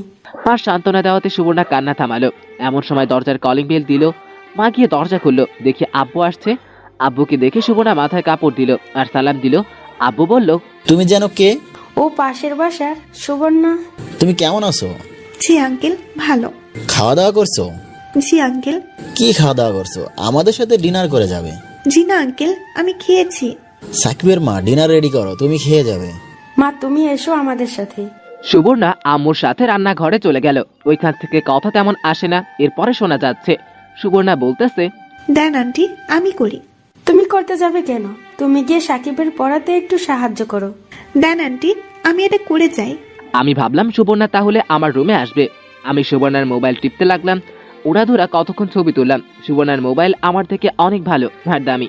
এমন সময় সুবর্ণা ঘরে প্রবেশ করলো, বলল, কিরে, পড়ালেখা কেমন চলছে? ভালো। ভালো না চাই? আপু, আপনার মোবাইলের সাথে আমার মোবাইল চেঞ্জ করবেন? আমার মোবাইল তোর পছন্দ হয়েছে? হুম। যা, আজ থেকে আমার মোবাইল তোর। সত্যি? হুম। আরে মজা করতেছিলাম, আমার এত লোভ নাই। তুই বলে ব্যাংক অ্যাকাউন্ট খুলবি? ইচ্ছে ছিল, কিন্তু আপনি তো আমাকে মেরেই ফেলতেন যদি আপনার সামনে পড়তাম। হ, তোরে বলছে। দে তোর ফর্মটা। ফর্মটা নিয়ে কি জানে করলো, আর বললো আইডি কার্ডের ফটোকপি দিতে। ফর্মটা নিয়ে আর কলম নিয়ে মোবাইল নিয়ে মার কাছে গেল। কিছুক্ষণ পর ফিরে এসে বলল, তুই কিছুদিন পর গিয়ে ব্যাংক থেকে ক্রেডিট কার্ড নিয়ে আসবি। ওকে আপু। দেখি তুই কি পড়াশোনা করতেছিস। সুবর্ণা আমার বই নিয়ে দেখতে লাগলো। সুবর্ণা এটা সেটা জিজ্ঞেস করতে লাগলো। আমি সুবর্ণার মুখের দিকে তাকিয়ে রইলাম। আসলে সুবর্ণা অনেক সুন্দরী। কেন জানি মনে হচ্ছে সুবর্ণার মতোই একটি মেয়ে আমি খুঁজতে চাইছিলাম। ঠোঁটে হালকা লিপস্টিক, মুখে তেমন মেকআপের ছোঁয়া নেই, তেমন মোটাও না আবার তেমন চিকনও না, বলা যায় মাঝামাঝি। বয়সের তুলনায় একদম পারফেক্ট। কিন্তু সমস্যা একটা রয়ে যায়, আমার থেকে বড়। যদি ভালোবাসার কথা বলি, না জানি আমাকে খুন করে ফেলে। তার চেয়ে ভালো সেই মিষ্টি মেয়ে নাদিরার সাথে প্রেম করা। কিরে, আমার দিকে তাকিয়ে কি ভাবতেছস? না, ভাবতেছি আপনি অনেক সুন্দরী। কি বললি, আবার বল। কিছু না। সুবর্ণা বসা থেকে উঠে আমার কাছে আসলো, বলল, এবার বল। আমি আপুর কানের কাছে গিয়ে বললাম, আপু আপনি অনেক সুন্দরী। এই বলে আমি দৌড় দিয়ে বাথরুমে চলে গেলাম। কিছুক্ষণ পর বের হলাম, দেখি মা ডাকছে খাওয়ার জন্য। আমরা সবাই মিলে ডিনার করলাম, সাথে সুবর্ণাও। ডিনার শেষ করার পর আব্বা বলল সুবর্ণাকে বাসায় দিয়ে আসতে। আমি আর সুবর্ণা লিফটে উঠলাম। লিফটে উঠে সুবর্ণা বলল, আসলে আমি একটুও সুন্দরী না। যদি এতই সুন্দরী হতাম তাহলে নিলয় কেন আমার সাথে এমন করবে? কেন তা জানি না। দে তোর মোবাইল দে। আমি আমার মোবাইল দিয়ে দিলাম। আমি সুবর্ণাকে বাসায় দিয়ে আসলাম। বাসায় এসে শুয়ে শুয়ে সুবর্ণার ফেসবুক আইডি দেখতেছিলাম। দেখি তার সিগারেট খাওয়া ছবিগুলো। কোনো কিছুই না ভেবে সেগুলো ছবি ডিলিট করে দিলাম। না জানি পরে কি করে, ধুর দেখা যাবে। সুবর্ণা মোবাইল নিল কি জন্য সেটাই তো বুঝলাম না। রাতে তো নাদিরার ফোন দেওয়ার কথা, তাহলে কি নাদিরার সাথে কথা বলার জন্য নিয়েছে? ঘুমাই। সকালে ঘুম থেকে উঠে কলেজে গেলাম। গিয়ে স্বামীর সাথে দেখা। স্বামী বলল, তোর মোবাইল সুবর্ণার কাছে দিয়েছিস কেন? আমি দিতে চাইনি, জোর করে নিয়েছে। তুই জানলি কি করে? জানবো না। রাতে নাদিয়া তোর মোবাইলে ফোন দিয়েছিল, পরে সুবর্ণা ধরে নাদিরাকে অনেক বাজে কথা বলেছে যদি তোর আশেপাশে তোর দেখে তোর খবর আছে। মেয়েটি খুব আশা করে তোকে বলেছিল। আমি যদি জানতাম এরকম কিছু হবে তাহলে জীবনেও দিতাম না। আর সুবর্ণা আমাকে থ্রেট দিয়েছে, যদি মোবাইল না দেই তাহলে বলে দিবে আমুর আর আমার নাদিরার কথা। কি বলবে? তোদের তো আগামীকাল দেখা হলো আর প্রথম কথা বললি। সুবর্ণাকে তুই চিনিস না, ও বানিয়ে বানিয়ে কত কিছু বলতো। দেখ কখন থেকে কাঁদতাছি। দেখি সত্যি সত্যি নাদিরা কাঁদতেছে। তার কাঁদা দেখে আমারও খারাপ লাগছে। এখন আমি কি বলবো? তুই গিয়ে সরি বল। ওকে সরি বলবো, কিন্তু তুই নাদিরাকে বলে দিস ও যেন আমাকে আর না কল দেয়। ওকে বলে দিব, তুই এখন গিয়ে সরি বল। সুবর্ণা বলল, আপনি আসছেন বস? আপনি নাদিরাকে কি বলেছেন? যা বলার বলছি। দেন আমার মোবাইল দেন। নে তোর মোবাইল, আমার মোবাইল দে। আপনার বাজে ব্যবহারের কারণে আমাকে নাদিরার কাছে সরি বলতে হয়েছে। ভালো হয়েছে। আর আপনার সাথে কোনো কথা নেই, আমাদের বাসায় আর যাবেন না। তোর বাসায় যাওয়ার জন্য আমি পড়ে রয়েছি নাকি? হুম। তুই কিন্তু আমার সাথে বাজে ব্যবহার করতেছস। আপনি যেমন আপনার সাথে তেমনই ব্যবহার করব। আমি কানে কানে গিয়ে বললাম, একটু ফালতু মেয়ে। এই বলে আমি হাঁটা ধরলাম। আমি সোজা বাসায় চলে আসলাম। নিলয় ভাইয়ের বিয়ে উপলক্ষে পুরো বাড়ি সাজানো হয়েছে। নিলয় ভাই এর বিয়ে উপলক্ষে অনেক অতিথি বাড়িতে আসা যাওয়া করতেছে, কিন্তু আমার মন একটুও ভালো না। কারণ হলো সুবর্ণার জন্য মনটা কেমন একটা টান অনুভব করছে, যদিও আমার থেকে বড়। পরদিন নিলয় ভাইয়ের গায়ে হলো। জানি না সুবর্ণা কি করতেছে, নিশ্চয়ই ঘরে বসে কাঁদতেছে। পরদিন ভাবছিলাম সুবর্ণার সাথে দেখা হবে, কিন্তু না। রাতে বেলকানিতে বসে আছি, একটু পরে দেখি সুবর্ণা ছাদে এসে এক কোণায় বসে পড়ছে। ভাবলাম নিশ্চয়ই সুবর্ণার মনটা খারাপ। আমি ডাকনা দিয়ে ওদের পাশের ছাদে গেলাম। গিয়ে সুবর্ণার কাছে গেলাম। দেখি সুবর্ণা শাড়ি পরেছে, কিছুটা অন্ধকার কিন্তু বোঝা যাচ্ছে সবকিছু। এত সুন্দর লাগছিল সুবর্ণাকে। আমি বললাম, আপু আমি সাকিব, কেমন আছেন? ভালো না রে। কেন, মন খারাপ? আমি ভালো করে তাকিয়ে দেখি সুবর্ণার চোখে পানি। আমি গিয়ে পাশে বসলাম। নিলয় ভাই এর জন্য মন খারাপ হচ্ছে? সুবর্ণা আমার গেঞ্জির কলার ধরে বলল, চুপ। ওই হারামির নাম আমার মুখের সামনে আনবি না। ওকে। তুই আমার থেকে কত বছরের ছোট? জানি না। আমার মতে তুই আমার থেকে 3 বছরের ছোট। হয়তো। তুই তো আমার ছোট ভাই। জি আপু। আমি তোকে একটা কথা বলতে চাই। বলেন। আমার আপু বলছে আমাকে 1 মাসের মধ্যে বিয়ে করতে। না হলে আব্বু যার কাছে মন চায় তার কাছে বিয়ে দিয়ে দেবে। সে তো ভালো কথা, আপনার আব্বু নিশ্চয়ই কোনো খারাপ ছেলের সাথে আপনাকে বিয়ে দিবে না। তা তুই ঠিক বলছস, হুম। কিন্তু আমার কেমন জানি ভয় করছে। ভয়ের কি আছে? জানি না, আমাকে তোর কেমন লাগে? ভালো লাগে, কিন্তু কিন্তু কি, আমি দেখতে খারাপ, বয়স বেশি, বুড়ি হয়ে গেছি? তেমনটা বোঝাতে চাইনি। তো আমার ভালো লাগা আপনার কি আসবে আর যাইবে? অনেক কিছু। হুম। আর একটু কাছে এসে বস, আমার ভয় করছে। আমি কি করব বুঝতে পারছি না। চলে যাব না, এমনিতেই সুবর্ণার মনটা খারাপ। আমি কাছে গিয়ে সুবর্ণার শরীরের সাথে লেগে বসলাম। সুবর্ণার শরীর থেকে একটা মিষ্টি গন্ধ আসছে, যেটা আমার খুব ভালো লাগছে। সুবর্ণা বলল, এভাবে সবসময় আমার পাশে থাকবি।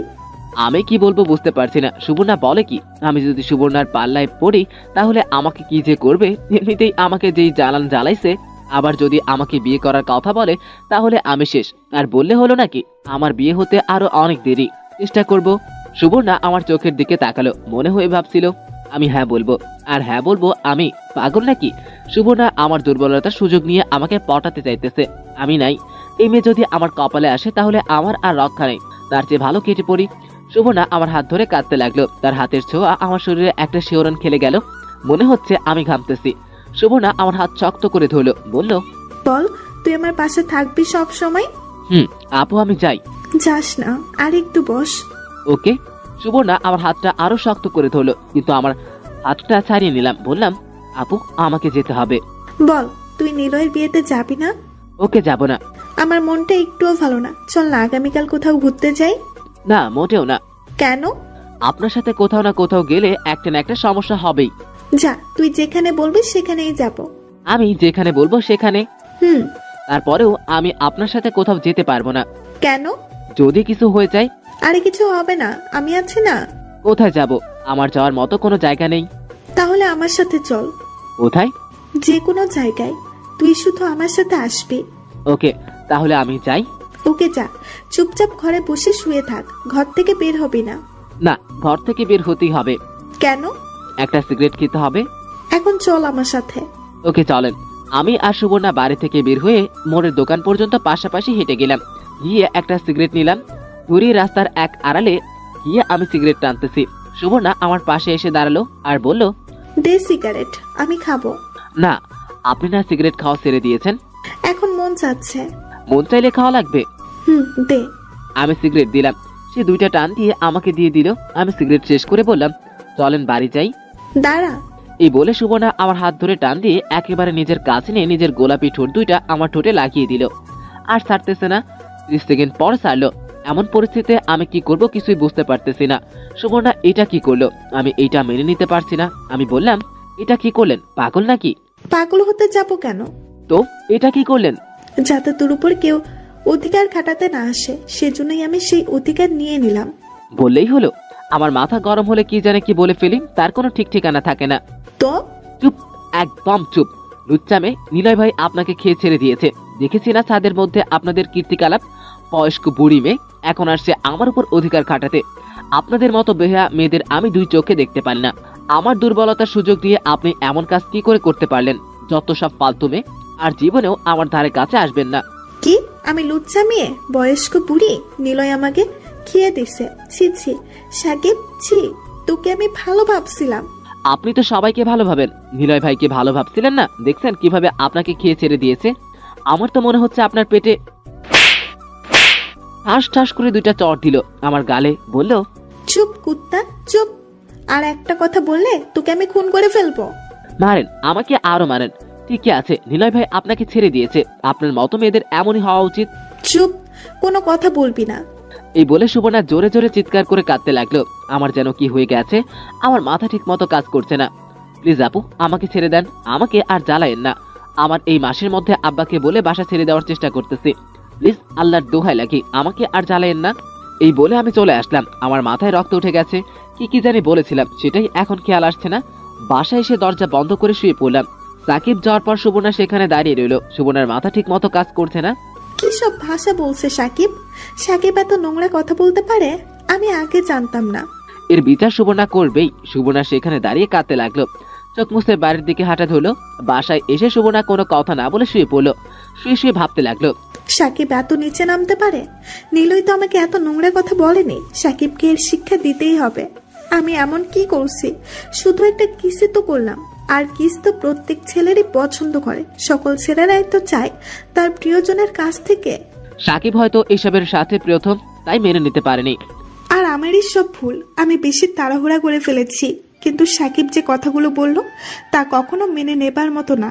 তার জন্য সাকিবকে কখনো ক্ষমা করতে পারবো না। এর শিক্ষা সাকিবকে দিতেই হবে, কিন্তু কিভাবে? সুবর্ণা একটা বুদ্ধি বের করলো। সাকিবকে কোনো কিছু না জানিয়ে ডাইরেক্ট সাকিবকে বিয়ে করে ফেলা। তার জন্য সবার আগে সাকিবের বাবা মার পারমিশন নিতে হবে। সুবর্ণার টাকা পয়সার কোনো অভাব নেই, যত টাকা দাবি করে তত টাকা দিতে পারবে। জায়গা জমিন সব আছে সুবর্ণার, শুধু নেই একটা মনের মতো মানুষ, যাকে সে নিজের মতো করে রাখতে পারবে, নিজের রাগ অভিমান দুঃখ কষ্ট বলতে পারবে। এসব ভাবতে ভাবতে সুবর্ণা ঘুমিয়ে পড়ল। পরদিন নিলয় কুত্তার বিয়ে, এজন্য সেদিন সুবর্ণা বাসা থেকে বের হয়নি। 2 দিন পর সকালে খেয়াল করে দেখলো কখন সাকিব কলেজে যায়। সাকিব কলেজে যাওয়ার পর সুবর্ণা গেল তাদের ফ্ল্যাটে। সুবর্ণা সাকিবের বাসায় গিয়ে নক করলো। সাকিবের মা এসে দরজা খুললো। সুবর্ণা বলল, আন্টি কেমন আছেন? আরে সুবর্ণা, কেমন আছো তুমি? ভিতরে আসো। জি আন্টি, ভালো। আপনি? আলহামদুলিল্লাহ ভালো, ভিতরে আসো। সুবর্ণা ভিতরে গেল, দেখলো সাকিবের মা সবজি কাটতেছে। সুবর্ণা বলল, আন্টি দেন, আমি কাটি, আপনি বসেন। আরে তুমি কেন কাটতে যাবে? তুমি মেহমান, বসো। আন্টি মেহমান বলে লজ্জা দিয়েন না, আর আমি সকালে অবসর থাকি। তুমি না ব্যাংকে চাকরি করো? আজকে ভালো লাগছিল না, তাই ব্যাংক থেকে ছুটি নিয়েছি। কেন, কি হয়েছে? শরীর খারাপ? জি না আন্টি, মনটা ভালো না। বুঝেছি, নিলয়ের জন্য মন খারাপ হচ্ছে। আন্টি প্লিজ ওই কুত্তার নাম মুখে আনবেন না। ও আমার জীবনটা শেষ করে দিয়েছে। জীবনেও আমি তাকে ক্ষমা করব না। থাক না, ক্ষমা করে দাও। হয়তো তোমার জন্য নিলয়ের থেকে ভালো কেউ অপেক্ষা করছে। আন্টি তাই যেন হয়। তোমাকে কি কোনো ছেলে দেখতে আসছে?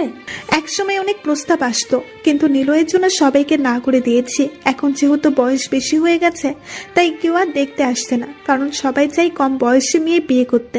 এখন তুমি কি করবা? এভাবেই সারা জীবন পড়ে থাকবা? না, আব্বু আমাকে 1 মাসের সময় দিয়েছে নিজের পছন্দের ছেলে খুঁজে বের করতে। না হলে 1 মাস পরে আব্বুর পছন্দের ছেলেকে আমাকে বিয়ে করতে হবে। আরে মন খারাপ করার কি আছে? দেখো, আল্লাহ তোমাকে উত্তম সঙ্গী দান করবেন।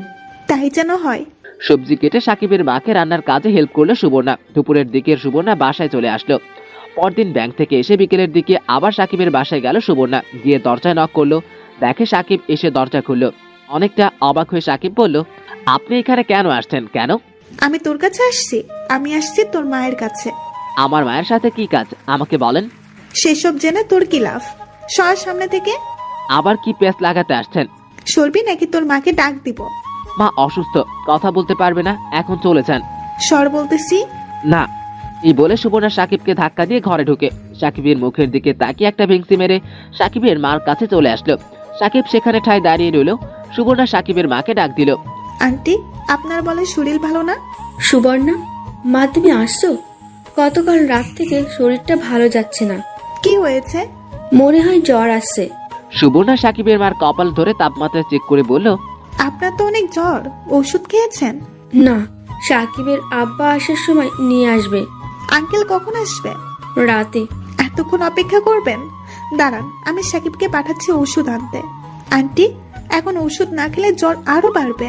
এই বলে সুবর্ণা সাকিবের রুমে আসলো। এসে সাকিবের রুমে টোকা দিল। ভিতর থেকে বলল, আসেন। দেখে সাকিব ট্রাউজার আর জার্সি পরে রেডি হচ্ছে। সুবর্ণাকে দেখে চুপচাপ দাঁড়িয়ে পড়লো। বলল, আপনি এখানে কেন? কোথায় যাওয়া হচ্ছে? ফুটবল খেলবো। কোথায়?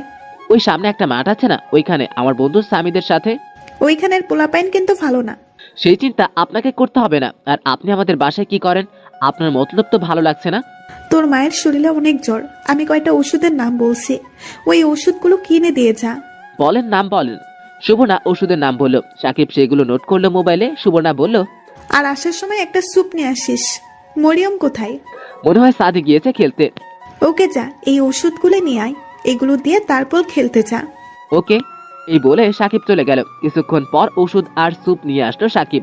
সাকিব বলল, আপনি এত ভালো হলেন কবে? আমার তো বিশ্বাসই হচ্ছে না। নিশ্চয়ই আপনার কোনো কুমতলব আছে। আমি তো সবসময় ভালোই ছিলাম, তুই শুধু আমাকে বুঝলি না। তুই না খেলতে যাবি, যা, পারলে মরিয়মকে ডাক দিয়ে যা। এই বলে সুবর্ণা দরজা লাগিয়ে দিল। সুবর্ণা প্রথমে স্যুপটা রান্না করলো। রান্না করে সাকিবের মাকে খাইয়ে দিল, তারপর ওষুধ খাওয়ালো। সুবর্ণা বলল, আজ যদি আপনার ছেলের বউ থাকতো তাহলে আপনার এত কষ্ট করতে হতো না। তা তুমি ঠিক বলছো মা, কিন্তু এই বলদটারে কে বিয়ে করবে? পরীক্ষার রেজাল্ট ভালো না, না পাবে কোনো চাকরি। ওকে নিয়ে খুব টেনশনে আছি। ওকে কত বলি ভালো করে পড়াশোনা করতে, কিন্তু কে শোনে কার কথা? বিয়ে করলে সব ঠিক হয়ে যাবে। কিন্তু ওকে কে বিয়ে করবে? চাকরি নিয়ে টেনশন করতে হবে না, আমার ব্যাংকের কোনো এক পোস্টে ওকে ঢুকিয়ে দেব, সমস্যা নেই। ওকে মা, সেটা পরে দেখা যাবে। এখন শরীরটা কেমন লাগছে? আগের থেকে অনেক ভালো। আন্টি তাহলে আমি যাই। বসো, আর একটু পরে যাও। হুম। মা, তোমাদের ব্যাংক থেকে কি লোন নেওয়া যায়? লোন নিয়ে কি করবেন? তোমার আঙ্কেল একটা ফ্ল্যাট কেনার চিন্তা করছে। এইভাবে আর কত অন্যের বাসায় ভাড়া থাকবো, তাই একটা ফ্ল্যাট কেনার চিন্তা ভাবনা করছি। কিন্তু ফ্ল্যাট কিনতে যে টাকা লাগে তা এখন তোমার আঙ্কেলের কাছে নাই। 10 লক্ষ টাকার মতো শর্ট পড়ে। এখন তোমার আঙ্কেল ভাবতেছে ব্যাংক থেকে টাকা লোন নেবে। লোন দেওয়া যাবে, এই বিষয়ে আমি আঙ্কেলের সাথে কথা বলবো। ওকে, তুমি আঙ্কেলের সাথে কথা বললো, অনেক উপকার হবে। আপনি কোনো টেনশন করেন না, আমি আঙ্কেলের সাথে কথা বলতেছি। ওকে, যাও। যাওয়ার সময় মরিয়মকে ডাক দিয়ে যেও। ওকে। সুবর্ণা ঘর থেকে বেরোতে যাবে, এমন সময় আবার সাকিবের সাথে দেখা। সাকিবকে দেখে সুবর্ণা ভেঙচি মেরে বলল, আমাকে ওই দিন নোংরা ভাষায় গালাগালি করছিলে না, সেই বিচার তোরে করতেছি, কিছুদিন অপেক্ষা কর। কি গালিগালাজ করছি? যেটা সত্যি সেটাই তো বললাম। আবার এর শাস্তি আমি তোকে নিজ হাতে দিব। দেখবো না, প্লিজ আমাদের বাসায় আইসেন না। আসবো না কেন, 100 বার আসবো। জান তো এখান থেকে। তোর মা বলছে মরিয়মকে ডাক দিতে। এই বলে মুখ ভেঙচি মেরে চলে আসলো সুবর্ণা। সুবর্ণা বাসায় এসে ভাবলো কাজ অর্ধেক হয়ে গেছে, এখন শুধু প্রস্তাব দেওয়া। আগে নিজে দিবে, পরে আব্বুকে দিয়ে দেওয়াবে। আমি সুবর্ণার আচরণে কিছুই বুঝতে পারছি না। ভাবছিলাম ওই দিন যে অপমান করলাম তারপর থেকে আর আমাদের বাসার ত্রিসীমানায় দেখবার না। এমন দেখছি সে সারাক্ষণ আমাদের বাসায় থাকে। কি মুশকিল, আসতে মানা করি তারপরেও বেহার মতো আসবে। আসলে আসুক, তাতে আমার কি। এদিকে আমার পরীক্ষা চলতেছে, পরীক্ষা কেন জানি ভালো হচ্ছে, মনটাও খুব ভালো। রাতে আমরা সবাই একসাথে বৈশা খাইতেছি। মা বলল, তোর আব্বু একটা ফ্ল্যাট কিনতাছে। কোথায়? ওই যে সামনে দেখছিস না, একটা নতুন বাড়ি হচ্ছে ওইটাতে। বাড়ি বানানো প্রায় কমপ্লিট, আর বোধহয় 2-3 মাসের মতো লাগবে। কিন্তু টাকা? টাকা কিছু শর্ট পড়েছে, সে টাকা ব্যাংক থেকে লোন নেবে। পাশের বাড়ির সুবর্ণার সাথে কথা বলছি, ও বলছে তাদের ব্যাংক থেকে দেয়া যাবে। লোন নেওয়ার কি দরকার? দেশের বাইরে থেকে জায়গা বিক্রি করলেই তো হয়। ওই একই, দেখা যাক। আগে সুবর্ণার সাথে কথা বলি, দেখি কি বলে। ভালো হলে নিব, না হলে অন্য ব্যবস্থা করতে হবে। আমি ভাবলাম ভালোই হবে, নিজেদের একটা পার্মানেন্ট বাসা থাকবে। কিছুদিন পর পর বাসা চেঞ্জ করা ভালো লাগে না। আমি খেয়ে দিয়ে রুমে এসে পড়তে বসলাম। পরীক্ষা খুব ভালো করতে হবে। পরদিন পরীক্ষা দিয়ে আসার সময় নিলয় ভাইয়ের সাথে দেখা। নিলয় ভাই বলল, সাকিব কি খবর, কেমন আছো? জি ভাই ভালো। ইদানিং দেখতাছি সুবর্ণা তোমাদের বাসায় খুব আসা যাওয়া করতেছে, কারণটা তুমি জানো? না ভাই, মার সাথে দেখা করে ব্যাংক সম্পর্কে কিছু না কথা, এগুলো তেমন কিছু জানি না।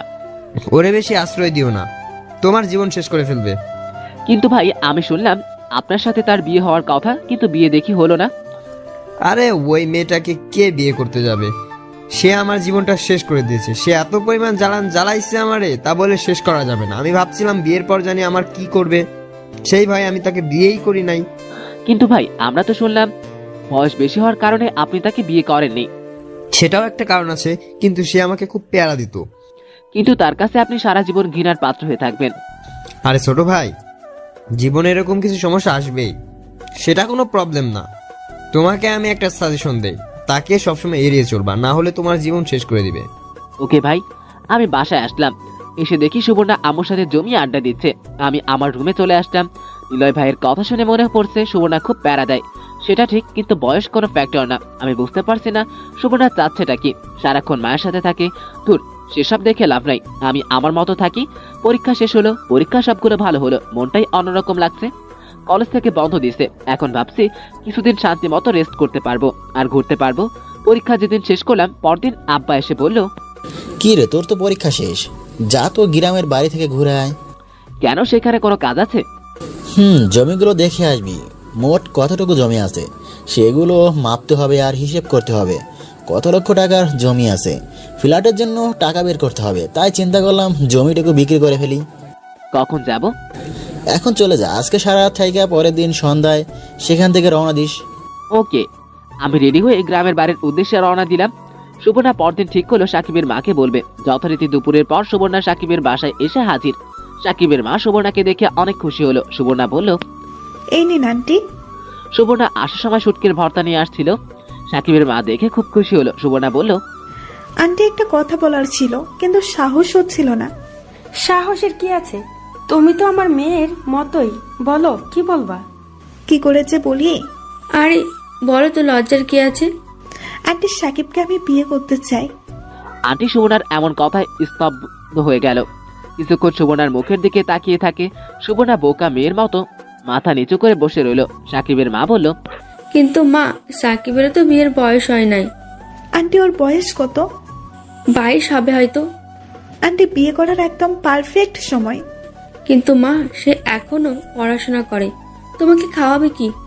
আর কবে না কবে চাকরি পাই তার কোনো ঠিক ঠিকানা আছে? আন্টি, আমি চাকরি করি, সেসব টেনশন আপনাকে করতে হবে না। কিন্তু মা, আসল কথা হলো সে তোমাকে পছন্দ করে কিনা। সে যদি তোমাকে পছন্দ করে তাহলে আমাদের বিয়ে দিতে প্রবলেম নাই। আন্টি, তার পছন্দ দিয়ে আমার কোনো যায় আসে না। পছন্দ হলো আপনাদের হাতে। আপনি আর আঙ্কেল যদি হ্যাঁ বলে দেন, তাহলে সে কখনো না করতে পারবে না। তারপরেও তার পছন্দ দেখা উচিত না? সুবর্ণা কেঁদে কেঁদে বলতে লাগলো, আন্টি, প্লিজ না করেন না। আপু কোনো ছেলের কাছে আমাকে বিয়ে দিয়ে দেবে, তার কোনো ঠিক ঠিকানা নাই। এমন হতে পারে আমার সারা জীবন কুমারী হয়ে থাকতে হবে। প্লিজ আন্টি, না করেন না। সুবর্ণার চোখের পানি দেখে সাকিবের মা এসে সুবর্ণাকে জড়িয়ে ধরলো। সুবর্ণা সাকিবের মাকে জড়িয়ে ধরে আরো জোরে জোরে কাঁদতে লাগলো। সাকিবের মা বলল, কেঁদো না মা, কেঁদো না। এর জন্য কাঁদতে হবে? আমি তোমার আঙ্কেলের সাথে কথা বলবো। সুবর্ণা চোখের পানি মুছতে বলল, প্লিজ আন্টি, না করেন না। আপনি তো আমার মায়ের মতো। আপনি কি আপনার মেয়ের এমন কষ্ট সহ্য করতে পারতেন? সুবর্ণা, আমি তো বলছি তোমার আঙ্কেলের সাথে কথা বলবো, আর সাকিবকে জিজ্ঞেস করি তার কি মত। প্লিজ আন্টি, সাকিবকে এই সম্পর্কে কিছু বলবেন না। কেন? আমি তাকে সারপ্রাইজ দিতে চাই। আমি এটা করতে পারবো না। সে তোমাকে বিয়ে করবে, তার মত অবশ্যই থাকতে হবে। না আন্টি, তাকে প্লিজ বলবেন না। আপনি আর আঙ্কেল রাজি থাকলেই হবে। ওকে, তোমার আঙ্কেলকে জিজ্ঞাসা করে দেখি। আন্টি প্লিজ, না করেন না। আন্টি, আপনার পায়ে পড়ি। আরে কি করছো? ওকে, তুমি আগামীকাল তোমার বাবা আর মাকে নিয়ে আমাদের বাসায় এসো। ওকে, তাহলে আন্টি আমি এখন যাই। ওকে। সুবর্ণার খুশিতে আত্মহারা। সাকিবের মাকে ম্যানেজ করে ফেলেছে। এখন শুধু সাকিবের বাবার হ্যাঁ বললেই হলো। সাকিব, তুই রেডি থাক, তোর খবর আছে। এই সবগুলোর বিচার করব বাসর রাতে। পরদিন যখন দেখছে সাকিব বাসা থেকে বের হয়েছে, তখনই সুবর্ণা তার মাকে আর আব্বুকে নিয়ে সাকিবের বাসায় হাজির। সুবর্ণার আব্বুকে সুবর্ণা আগে থেকেই সবকিছু বলে রেখেছিল। ভিতরে ঢুকে সালাম দিল সুবর্ণা। আঙ্কেল, কেমন আছেন? জি ভালো। আঙ্কেল, আমার আব্বা আর আম্মু। আসেন, ভিতরে আসেন। সুবর্ণা তার আব্বু আর আম্মুকে নিয়ে ভিতরে ঢুকলো। সাকিবের মা সবাইকে হালকা নাস্তা দিল। সুবর্ণার আব্বা বলল, আমার মেয়েটা আপনার ছেলেকে বিয়ে করতে চায়, আপনার কি মত? সাকিবের মা আমাকে রাতে এই বিষয়ে বলেছে। এখানে আমার কি বলার আছে? বিয়ে করবে ওরা দুজন, ভবিষ্যতে সংসার করবে ওরা। এখানে আমি কি বলবো? সাকিব যদি সুবর্ণাকে পছন্দ করে তাহলে আমার কোনো সমস্যা নেই। কিন্তু সুবর্ণ চাচ্ছে সাকিবকে না বলে বিষয়টা শেষ করতে। না, আমি সাকিবের মত না নিয়ে কোনো কিছু সিদ্ধান্ত নিতে পারবো না। পরে কোনো সমস্যা হলে সাকিব দোষ দিবে আমাদের। আরে থাক না, সমস্যা হবে কেন? সুবর্ণা মা তো খুব ভালো একটা মেয়ে। ভালো মেয়ে সেটা জানি, এই সমাজে তার মতো ভালো মেয়ে পাওয়া মুশকিল। কিন্তু সাকিবের তো একটা মত প্রকাশের স্বাধীনতা আছে, তাকে অবশ্যই বলতে হবে। আপনি বললে সাকিব কখনো না করতে পারবে না। জানি না করতে পারবে না, তাকে তো জিজ্ঞেস করতে হবে। সুবর্ণা দেখতেছে সাকিবের আব্বা রাজি হচ্ছে না। সুবর্ণা সাকিবের আব্বার পায়ে ধরে কেঁদে কেঁদে বলতে লাগলো, আঙ্কেল প্লিজ এমন করেন না। আমার মতো অভাগা মেয়েকে আপনি ফিরিয়ে দিয়েন না প্লিজ আঙ্কেল। আমি সব সময় তার বাধ্য হয়ে থাকবো, তাকে কখনো কষ্ট দিব না। সে যা বলবে তাই করব। প্লিজ আঙ্কেল, আমাকে ফিরিয়ে দিয়েন না। সাকিবের আব্বা সাকিবের মার মুখের দিকে তাকালো। তারপর সাকিবের আব্বা বলল, মা প্লিজ কেঁদো না, উঠো। আমি কথা দিলাম তোমার সাথে সাকিবের বিয়ে দেব, তুমি যেভাবে বলবে সেভাবে। সাকিবের মা এসে সুবর্ণাকে উঠিয়ে নিয়ে গেল। সুবর্ণার আব্বা বলল, আলহামদুলিল্লাহ, এমন একটা মহৎ সিদ্ধান্ত নেওয়ার জন্য আল্লাহ আপনাকে আর আপনার ওয়াইফকে নেক হায়াত দান করুক। সবাই বলে উঠল আমিন। সুবর্ণার আব্বা বলল, তো বিয়াই আমি চাচ্ছি যত তাড়াতাড়ি কাজটা সম্পূর্ণ হয়ে যাক। সেটাই হোক। আমার মাথায় একটা আইডিয়া আসছে, সেটা হলো আমি শুনলাম সাকিবের এখন পরীক্ষা চলছে। পরীক্ষা শেষ হলেই তাকে একদিনের জন্য দেশের বাড়ি পাঠিয়ে দিন। এই দিনের ভিতর আমরা কাজ সেরে ফেলতে চাই। ওকে, তাই হোক। সুবর্ণার আব্বা পকেট থেকে একটা খাম বের করে সাকিবের আব্বার দিকে এগিয়ে দিয়ে বলল, বেআইন, আমার মেয়ের থেকে শুনলাম আপনি একটা ফ্ল্যাট কিনতেছেন, প্লিজ এটা গ্রহণ করুন। সাকিবের আব্বা কৌতূহল বশত খামটা হাতে নিয়ে খুলে দেখলো 10 লক্ষ টাকার একটা চেক। অবাক হয়ে প্রশ্ন করলো, বেআইন, এটা আমি গ্রহণ করতে পারবো না। কারণ তাহলে আপনি আমাদের টাকা দিচ্ছেন আর আপনার মেয়েকে দেন নাই। বিয়ান, সেরকম কিছু না, আমাদের পক্ষ থেকে একটা হাদিয়া, আর আপনি তো জানেন হাদিয়া ফিরিয়ে দিতে নেই। তারপরেও এটা আমি গ্রহণ করতে পারবো না। এমনিতেই আপনার মেয়েই আমাদের জন্য অনেক বড় কিছু। প্লিজ, এটা আমি গ্রহণ করতে পারবো না। দয়া করে এটা গ্রহণ করুন। সাকিবের আব্বা কি যেন ভাবলো, তারপর বলল, সুবর্ণা মা, তুমি এটা রাখো, পরে তুমি এটা সাকিবকে দিও, দেখো সাকিব গ্রহণ করে কিনা। জি আঙ্কেল। তাহলে বেয়াই আমি উঠি, আমার একটু বের হতে হবে। আপনারা সবাই লাঞ্চ করে যাবেন। আমার একটু বের হতে হবে। সুবর্ণা সাকিবের মায়ের আর বাবার পায়ে ধরে সালাম করলো। সুবর্ণা খুশি ধরে রাখতে পারলো না। মরিয়ম যখন শুনেছে আমার সাথে সাকিবের বিয়ে হবে, মরিয়ম খুশিতে শেষ। বিয়ে হওয়ার আগেই ভাবি ডাকা শুরু করছে। যথারীতি সেদিন সাকিবের পরীক্ষা শেষ হলো। পরদিন সাকিবকে যখন দেশের বাড়ি পাঠিয়ে দিয়েছে, সেদিন সাকিবের বাড়ি সাজানো হয়েছে। পরদিন সাকিব আসবে, কথা হয়েছে সাকিবের আসতে আসতে সন্ধ্যা হবে। সন্ধ্যার সময় কাজী ঢাকলো। সুবর্ণা নির্দ্বিধায় কবুল বলে দিল। আর কবুল বলবেই না কেন, যার জন্য এত কষ্ট করলো তার জন্য কবুল বলতে কিসের আপত্তি। সুবর্ণা সাকিবের ঘরে মাথায় ঘোমটা দিয়ে বসে রইল সাকিবের অপেক্ষায়। আমি ভাবি এসব কাজ কেন আমাকে দেয়। যেদিন গিয়েছিলাম পরের দিন জমিটুকু মাপলাম অনেক কষ্টে। মেপে হিসেব করে বিকেলের দিকে ঢাকার উদ্দেশ্যে রওনা দিলাম। বাড়ি থেকে ফোন করলো, আমি বলে দিলাম আসতে সন্ধ্যা হবে। আমি ঘন্টা 2 জার্নি করে ঢাকায় পৌঁছালাম। পৌঁছে বাড়ির উদ্দেশ্যে রিক্সা নিয়ে রওনা দিলাম। বাসায় পৌঁছে দেখি অনেক জুতা দরজা খোলা আছে। দেখি আমাদের ফ্ল্যাটটা সুন্দর করে সাজানো হয়েছে। আমি ভাবলাম আজকে আবার কিসের অনুষ্ঠান, তাহলে কার বাজে। খেয়াল করে দেখলাম আমার বাজে না, মরিয়মের বাজে না। তাহলে কিসের অনুষ্ঠান? যে দেখি সামি আর তার গার্লফ্রেন্ডও আছে। সামি আমার কাছে আসলে বলল, দোস্ত যা গিয়ে গোসল করে নতুন কাপড় পর, রেডি হ। মানে কি? কি হয়েছে? কিসের অনুষ্ঠান? তোর বিয়ে আজকে। আমি সামের কথা শুনে অবাক। কি, আমার বিয়ে? মজা করস তুই? তোর কি এসব দেখে মজা মনে হচ্ছে? যা দোস্ত গোসল করে রেডি হ। আমার বিয়ে? আমি বিশ্বাস করতে পারতেছি না। আর কার সাথে? বাসর ঘরে ঢুকে দেখতে পারবি। দেখি মা আসছে। মা বলল, এত দেরি করে আসলি কেন? যা গোসল করে রেডি হও। মা কিসের অনুষ্ঠান? আমি বলল আমার নাকি বিয়ে। এটা কি সত্যি? সত্যি। কার সাথে? আমি বিয়ে করব না। তোরে কি বলছি বিয়ে করতে? তোরে বলছে গোসল করে রেডি হতে। এই বলে মা চলে গেল। আমি বলল, দেখলি, যা এখন গোসল করে রেডি হ। এই বলে স্বামী একটা লুঙ্গি দিয়ে ধাক্কা দিয়ে বাথরুমে ঢুকিয়ে দিল। আমি বাধ্য হয়ে বাথরুমে ঢুকলাম। কি হচ্ছে কিছুই বুঝতে পারছি না। আমি বিয়ে করব না, তাই ভাবলাম আজকে সারা রাত বাথরুমে কাটিয়ে দিব। কিছুক্ষণ পর স্বামী ডাকাডাকি শুরু করলো। মাও ডাকাডাকি শুরু করলো। আমি বললাম, মা বিয়ে করব না। আর কার সাথে বিয়ে হচ্ছে সেটা বলো আগে। তুই বিয়ে করবি না, তোর ঘাড়ে করবে। তোরা 5 মিনিট টাইম দিছি। 5 মিনিটের ভিতরে তুই বাথরুম থেকে বের না হলে কিন্তু দরজা ভেঙে তোরে বের করব। কি করব বুঝতে পারছি না। আমি গোসল করে বাথরুম থেকে বের হলাম। স্বামী আমাকে নতুন কাপড় দিল পরার জন্য, একেবারে জামাইয়ের পোশাক। আমি বাধ্য হয়ে জামাইয়ের পোশাক পরে ঘর থেকে বের হলাম। দেখি আব্বা ও আসছে। আমার সাথে কোনো কাজ করছে না। কি হচ্ছে আমার সাথে? কার সাথে আমার বিয়ে হচ্ছে? সুবর্ণার সাথে? না না, এ হতে পারে না। সুবর্ণার সাথে বিয়ে হওয়ার থেকে সারা জীবন বিয়ে না করে থাকা ভালো। স্বামী আমাকে কাজের সামনে বসালো। কাজীর দোয়া পড়লো, বলল কবুল বলতে। আমি কবুল বলবো না, ঠিক করে রাখলাম। যত কিছুই হোক আমি কবুল বলবো না। মা আমাকে জোর করতে লাগলো কবুল বলতে। আমি কোনো কথাই কান দিচ্ছি না। অবশেষে আব্বা বলল কবুল বলতে। আমি মায়ের মুখের দিকে তাকালাম, দেখি মা বলছে কবুল বলতে। আব্বার মুখের দিকে তাকালাম, দেখি আব্বা বলতেছে কবুল বলতে। মনে মনে ভাবলাম, আব্বা আর আম্মা যেহেতু বলতেছে কবুল বলতে, তাহলে সমস্যা কি? আর আব্বা মা তো আমার জন্য কখনো খারাপ মেয়ের সাথে বিয়ে দিবে না। আব্বা আর মুখের দিকে তাকিয়ে আমি কবুল বলে দিলাম। সবাই একযোগে বলে উঠলো আমিন। আমি কাগজে সিগনেচার করলাম, আমাকে সবাই মিষ্টি খাওয়ালো। এদিক সেদিক ঘুরে আমি আমার ঘর মানে বাসর ঘরে ঢুকলাম। দেখি খুব সুন্দর করে বাসর ঘর সাজানো হয়েছে। দেখি খাটের মাঝখানে একটা মেয়ে বসে আছে, মাথায় ঘোমটা দিয়ে। আমি পায়ে হেঁটে খাটের এক কোণায় বসলাম। আমি আমার কাপা কাপা হাতে মেয়েটার ঘোমটা উঠালাম। ঘোমটা উঠিয়ে যা দেখলাম তাতে আমার পক্ষে মেনে নেওয়া সম্ভব না। দেখি আমার চিরচেনা শত্রু সুবর্ণা। আমি আমার কাপা কাপা হাতে মেয়েটার ঘোমটা উঠালাম।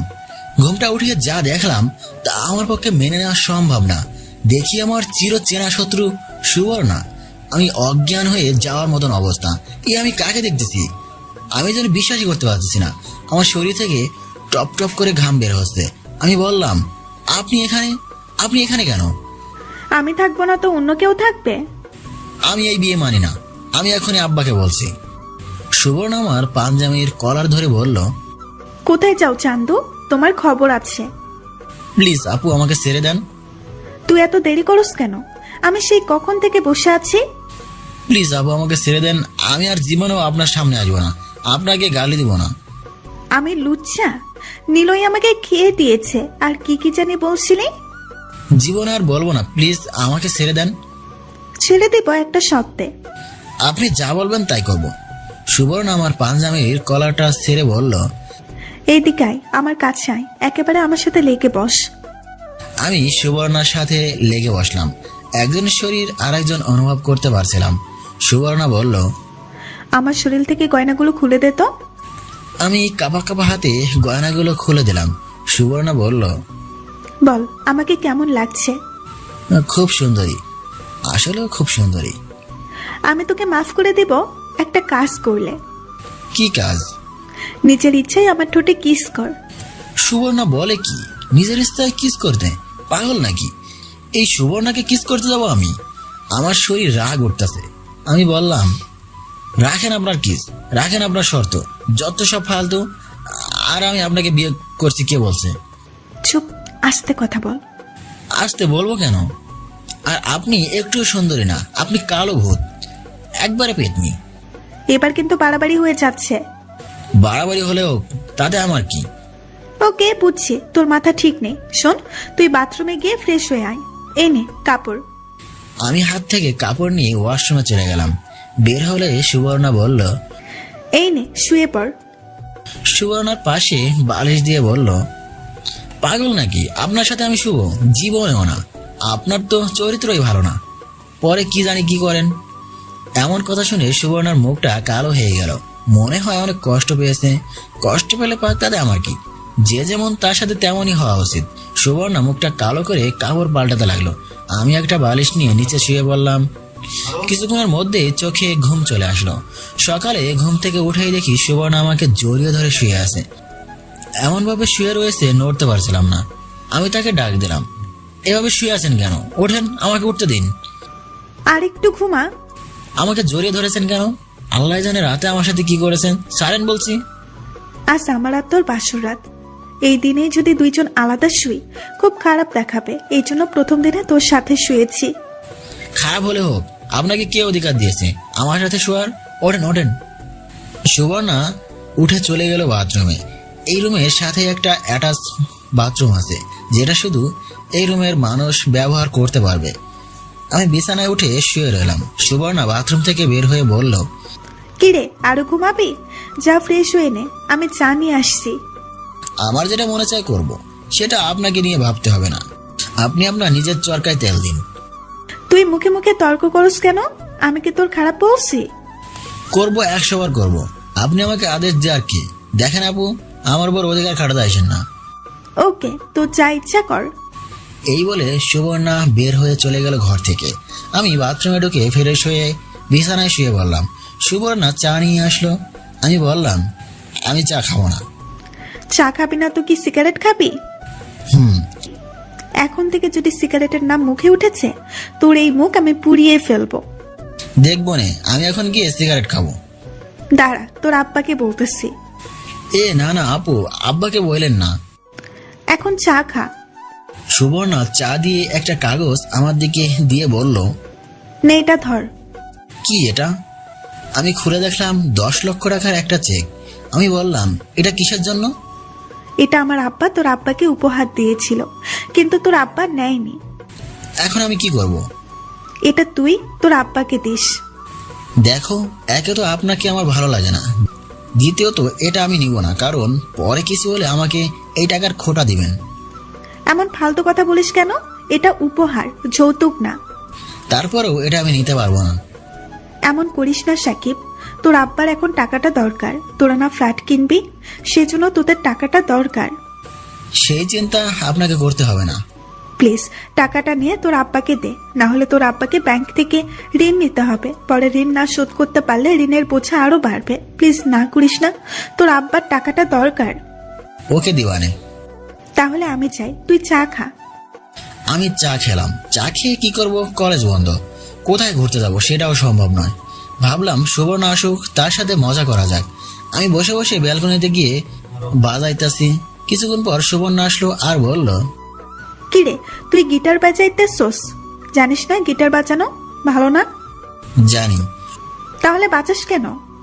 সামনে থেকে আর বাজাবি না। দে গিটার দে আর খেয়ে যা। সুবর্ণা আমার হাত থেকে গিটার নিয়ে চলে গেল। আমি খেতে গেলাম। খেয়ে দিয়ে রুমে এসে শুয়ে শুয়ে মোবাইল টিপতাছি আর কানে হেডফোন লাগিয়ে গান শুনতাছি। কিছুক্ষণ পর সুবর্ণা আসলো আর এসে বলল, কিরে কি করিস? দেখতেছেন না? সুবর্ণা আমার পাশে শুয়ে আমার সাথে একবারে নিজের শরীর লাগিয়ে বলল, দে একটা তার আমাকে দে, আমিও শুনবো। না, আপনার মোবাইল আছে না, আপনার মোবাইল দিয়ে আপনি শুনুন। তুই এখন আমাকে আপনি করে বলস? আমরা না এখন জামাই বউ? আপনাকে আমি বউ হিসেবে মানি না। এমন করস কেন? শোন, বিয়ের আগে আমি তোকে মারছি, বকছি, তোকে আমি অনেক কষ্ট দিয়েছি। এই মুহূর্তে আমি তোর কাছে ক্ষমা চাচ্ছি, আমাকে মাফ করে দিয়ে চল, দুজনে ভালোভাবে সংসার করি। আপনাকে আমি কিভাবে ক্ষমা করি? আপনি আমাকে রাস্তায় চড় মারছেন, শুধু শুধু অপমান করছেন। আপনার কারণে আমি আরেকজনের কাছে অপমানিত হয়েছি। জানি তোরে আমি কষ্ট দিয়েছি, তুই আমাকে মন থেকে মাফ করে দে। যান, মাফ করে দিলাম। এখন এখান থেকে চলে যান। নিলয় ভাই বলেছে আপনি খুব নিলয় ভাইকে জ্বালাইছেন, সেজন্য আপনাকে বিয়ে করে নাই। না জানি আমার কপালে কি আছে। প্লিজ আবু, আমাকে ছেড়ে আপনি চলে যান। এমন কথা বলিস না। কেন বলবো না? আমার আপনাকে একটুও ভালো লাগে না। ভালো না লাগতেই পারে, সেজন্য চলে যেতে বলিস কেন? আপনি চলে যান। প্লিজ এমন কথা বলিস না। আমি আর তোকে কষ্ট দিব না, তোর প্রত্যেকটা কথা আমি শুনবো। প্লিজ এমন বলিস না। আপনাকে আমি মেনে নিতে পারছি না। সুবর্ণা কাছে এসে আমার হাত ধরলো। সুবর্ণা বলল, সাকিব আমি তোকে অনেক ভালোবাসি। কিন্তু আমি তো বাসি না, আমার হাত ছাড়েন। এই বলে আমি উঠে ঘর থেকে বের হব। সুবর্ণা বলল, কোথায় যাস? যেখানেই যাস তাড়াতাড়ি আসিস, আর ফোন দিলে ফোন ধরিস। না, ধরবো না। সাকিব, সাকিব। এই বলে আমি ঘর থেকে বের হয়ে বাইরে চলে আসলাম। বাইরে এসে আমি সিগারেট ধরালাম, ধরিয়ে এক জায়গায় বসলাম। বসে বসে ভাবতেছি সুবর্ণার সাথে যা করেছি তা ঠিক করতেছি, অবশ্যই ঠিক করতেছি। তার সবচেয়ে বড় কারণ হলো আমাকে না বলে না জানিয়ে হুট করে বিয়ে করে ফেলা। এটা আবার কোন ধরনের ফাজলামো? আমাকে তো অন্তত একটিবার জিজ্ঞাসা করতে পারতো। আর আব্বু আম্মু কি করে আমাকে এই মেয়ের সাথে বিয়ে দিতে পারলো? সুবর্ণার বয়স বেশি, অবশ্য সেটা কোনো প্রবলেম না, কারণ এক হিসাবে আমার আপুদের ভালোই লাগে। কিন্তু সুবর্ণাকে কেন জানি আমার মন থেকে মেনে নিতে পারছি না। তার কোনো কারণ আমি খুঁজেই পাচ্ছি না। সে কি আসলে অনেক জ্বালাতন করে সেটা পরে দেখা যাবে। আমি যেভাবে বলি সুবর্ণা কি সেভাবে চলবে? আর সে তো ব্যাংকে চাকরি করে, সেখানে কত মানুষের সাথে কথা হয়, কত মানুষের সাথে দেখা হয়, সবার মন মানসিকতা কি এক? আমি বললেই কি সে ব্যাংক থেকে চাকরি ছেড়ে দেবে? আর আমারও তো কোনো ইনকাম নেই, কিভাবে কি? এখন কেন যে আব্বা আম্মা আমার উপর এত বড় একটা বোঝা দিয়ে দিল? আচ্ছা, সুবর্ণা চলে গেলে কি সব আবার আগের মতো হবে? আবার আগের মতো আমি আমার মতো চলতে পারবো? পরে নিজের পছন্দ মতো বিয়ে করে একটা সংসার করতে পারবো? না না, এসব কি ভাবছি আমি? যতই হোক সুবর্ণা আমার বউ, তার উপর আমার একটা দায়িত্ব আছে। নিশ্চয়ই সুবর্ণার একটা মতলব আছে, না হলে হঠাৎ করে আমাকে না জানিয়ে না বলে ডাইরেক্ট আমাকে বিয়ে করে ফেললো কেন? সে জানতো আমাকে বললে আমি রাজি হব না। তাহলে কি সুবর্ণা কোনো উদ্দেশ্যে নিয়ে আসলো? নিলয় ভাই বলল সে খুব প্যারা দেয়, সেটা কোনো ব্যাপার না, সংসারে এরকম ঝগড়া হয়েই থাকে। সে বলল ওই দিন আমি তাকে বকছি, সেজন্য সে আমাকে শাস্তি দেবে। শাস্তিটা কি তাকে কিস করতে? তাহলে আমাকে মাফ করে দেবে। খুবই হাস্যকর। পরে আমার কাছে মাপ চাইলো। কিছুদিন সুবর্ণাকে ইগনোর করে দেখি সুবর্ণা কি করে। ও যেদিন বলবে আমাকে ছেড়ে চলে যাচ্ছে, সেদিন আমি তাকে আপন করে নেব। এসব হাজারো চিন্তা আমার মাথায় ঘুরপাক খাচ্ছে। কারো ফোনে আমার ধ্যান ভাঙলো, দেখি স্বামী কল করছে। স্বামী বলল, দোস্ত কোথায় তুই? আমি বাড়ির আশেপাশেই আছি। কিরে বাসরাত কেমন কাটলো? শালা তোরা বেইমানি করে আমাকে সুবর্ণার সাথে বিয়ে দিচ্ছিস। তুই জানিস না আমি তাকে দুই চোখে দেখতে পারি না। দোস্ত আমি কিছুই জানতাম না, তোর মা আগামীকাল ফোন দিয়ে সব বলেছে। আমার কি কিছু করার আছে? এখন তো সাধু সাজি। শোন, বিকালে মাঠে আসিস। মাঠে একটা টুর্নামেন্ট খেলা, সেখানে তোর নাম দিয়েছি। ওকে, আসবো। আসিস কিন্তু সুবর্ণাকে পেয়ে আমাদের ভুলে যাস না। দূর হালা। এই বলে ফোন কেটে দিলাম। কি করা যায়, দেখি সামনে আইসক্রিমের দোকান। ভাবলাম সুবর্ণা তো আইসক্রিম খুব পছন্দ করে, যাওয়ার সময় আইসক্রিম নিয়ে যাব। আবার ভাবলাম দূর, সে আমার কে, তার জন্য আইসক্রিম নিয়ে যাব। আমি দুপুরের দিকে বাসায় আসলাম, দেখি সুবর্ণা মার সাথে রান্না করছে। আমি আমার রুমে গিয়ে গোসল করে নামাজের উদ্দেশ্যে বের হলাম। নামাজ পড়ে রুমে এসে শুয়ে রইলাম। কিছুক্ষণ পর সুবর্ণা আসলো, বলল, খেয়ে যা। আপনাকে বলতে হবে না। আমি গিয়ে খেয়ে আসলাম। এসে ভাবলাম একটা ঘুম দেই। এসে বিছানায় শুয়ে শুয়ে মোবাইল টিপতাছি। সুবর্ণা এসে বাথরুমে ঢুকছে গোসল করার জন্য। দেখি সুবর্ণা আমাকে জড়িয়ে ধরে বেদম ঘুমাচ্ছে। আমি ভাবলাম এখন জ্বালায় বললাম। আমি তাকে আমার থেকে ছাড়িয়ে নিলাম। দেখি এসে আবার আমাকে জড়িয়ে ধরলো। ভাবতেছি ইচ্ছা করে করতেছে নাকি ঘুমের মধ্যে এমন করতেছে। এমন সময় আসরে আজান দিল। মনে হলো স্বামী তো বলেছিল মাঠে যেতে, যাই একটু ফুটবল খেলে আসি।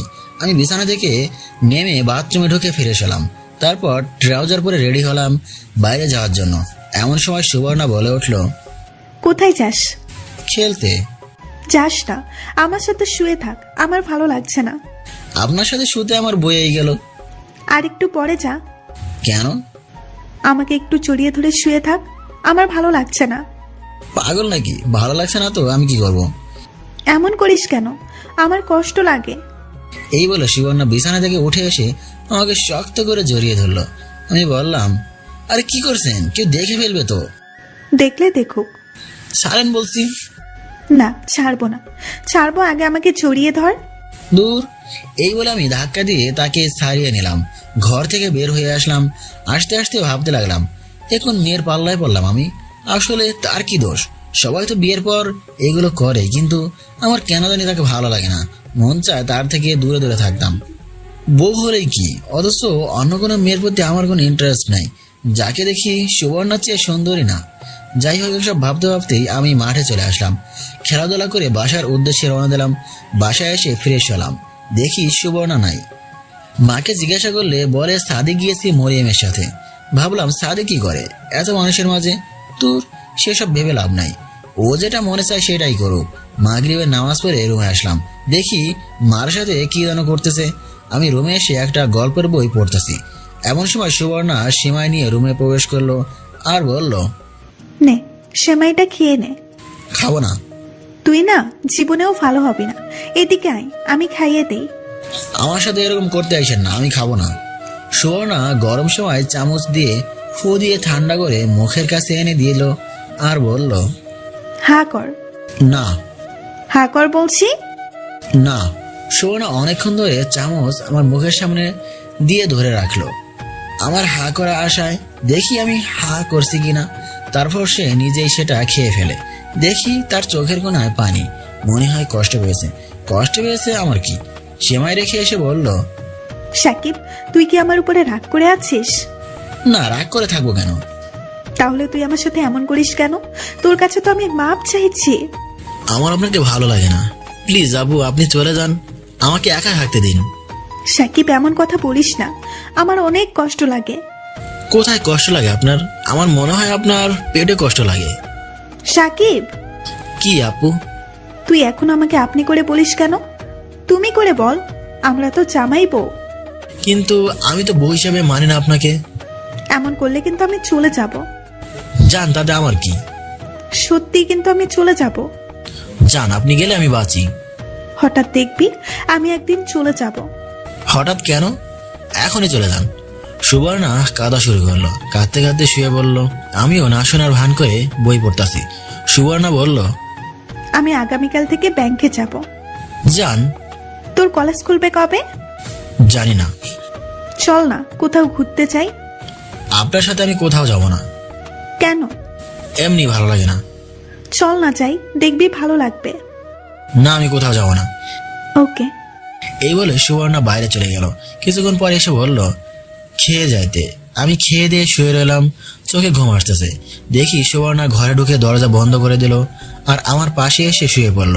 আমি বললাম, আমি আপনার সাথে শুবো না। প্লিজ সাকিব, এমন করিস না। শুধু আজকের রাতটা থাক, পরে থাকিস না। এক মুহূর্ত না। আমি বিছানা থেকে নামলাম, নেমে বালিশ নিচে দিয়ে শুয়ে রইলাম।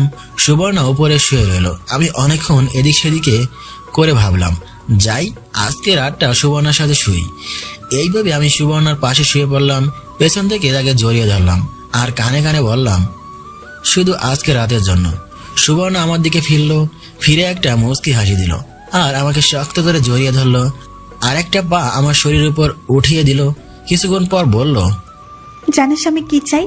আমি চাই শুধু তুই আমাকে এভাবে জড়িয়ে ধরে শুয়ে থাকবি। আমি আর কিচ্ছু চাই না। না, শুধু আজকে।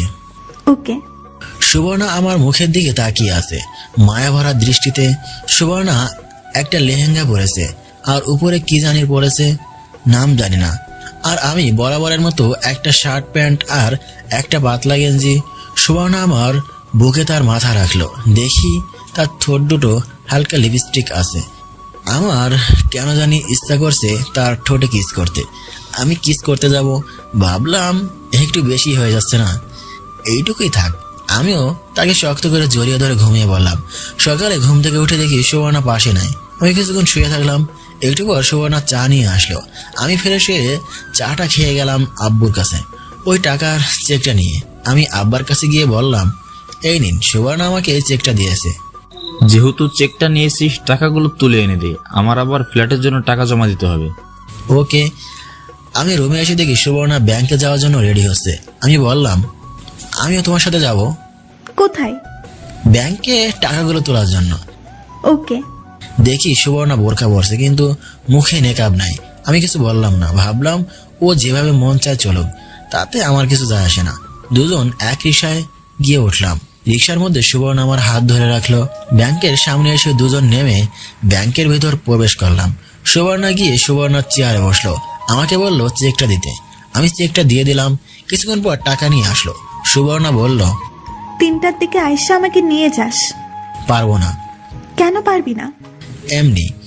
ওকে, তো যা ইচ্ছা কর। আমি ব্যাংক থেকে চলে আসলাম। এবার আব্বার হাতে টাকাগুলো দিলাম।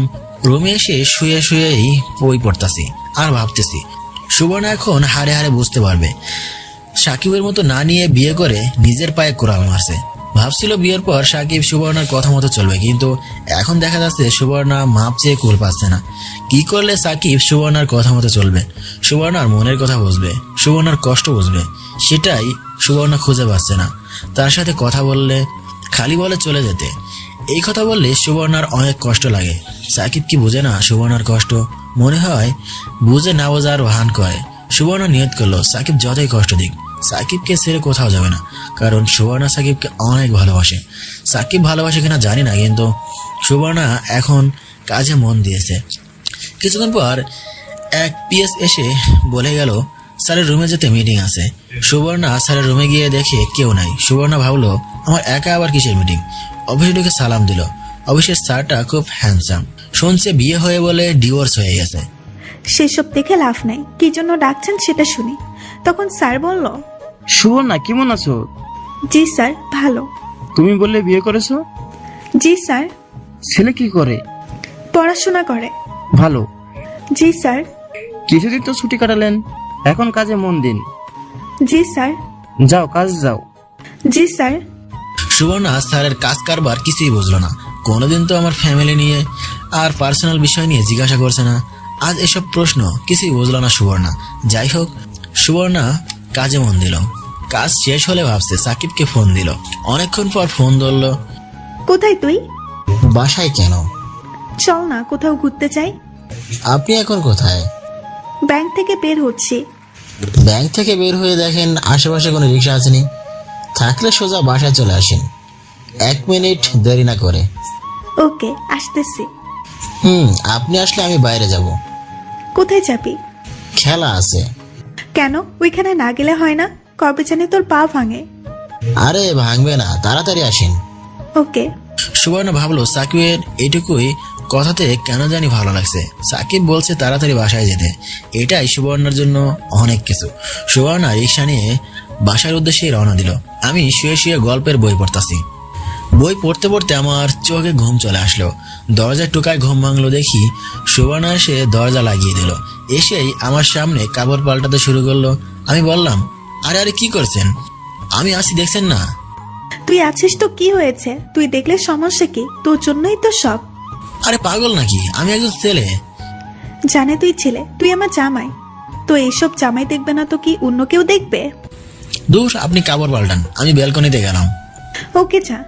আমি ব্যালকনিতে চলে আসলাম। কতক্ষণ বসে রইলাম। সুবর্ণা ডাক দিল, বলল, কি রে, একটু এদিকে আয় তো। কাপড় পাল্টানো হয়েছে? তুই এদিকে আসবি তো? আমি ভেতরে গেলাম। গিয়ে যা দেখলাম তা দেখার জন্য আমি মোটেও প্রস্তুত ছিলাম না। দেখি সুবর্ণা শুধু পরে দাঁড়িয়ে আছে। সুবর্ণা বলল, পেছনের দিকটা খুলে দে তো, আমি ধরতে পারছি না। আমি নাই। এই বলে আমি দৌড়ে দিয়ে ব্যালকনিতে চলে আসলাম। সুবর্ণা বলল, কি রে, খুলে দিয়ে যা, আমি আবার ফ্রেশ হব। আমি পারবো না। তোকে পারতেই হবে, তাড়াতাড়ি আয়। পারবো না বলছি না। না খুললে কিন্তু আজকে এভাবেই বসে থাকবো। আমি ভাবলাম কি ঝামেলায় বললাম। আমি ঘরের ভিতরে ঢুকে সামনে গেলাম। আমার তার দিকে তাকাতেই লজ্জা করছে। হঠাৎ এমন কিছুর মুখোমুখি হব কল্পনাও করিনি। হোক না আমার বউ। সুবর্ণা বলল, তাড়াতাড়ি কর। আমি কাঁপা কাঁপা হাতে তার সাদা পিঠে হাত দিলাম। সুবর্ণা চোখ বন্ধ করে বলল, কোনো মুখে পেছনের দিকটা খুলে। এক দৌড়ে বেলকনিতে। আমি ভাবলাম মনে হয় বাঁচলাম। সুবর্ণা কিছুক্ষণ পর ডাক দিল আর বলল, কি রে, খেয়েছিস? হুম।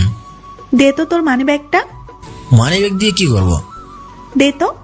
আমি বালিশের নিচ থেকে মানি ব্যাগটা দিলাম। সুবর্ণা মানি ব্যাগ চেক করলো। নিজের ব্যাগ থেকে কিছু টাকা দিয়ে বলল, নে, এগুলো খরচ করিস। না লাগবে না। লাগবে।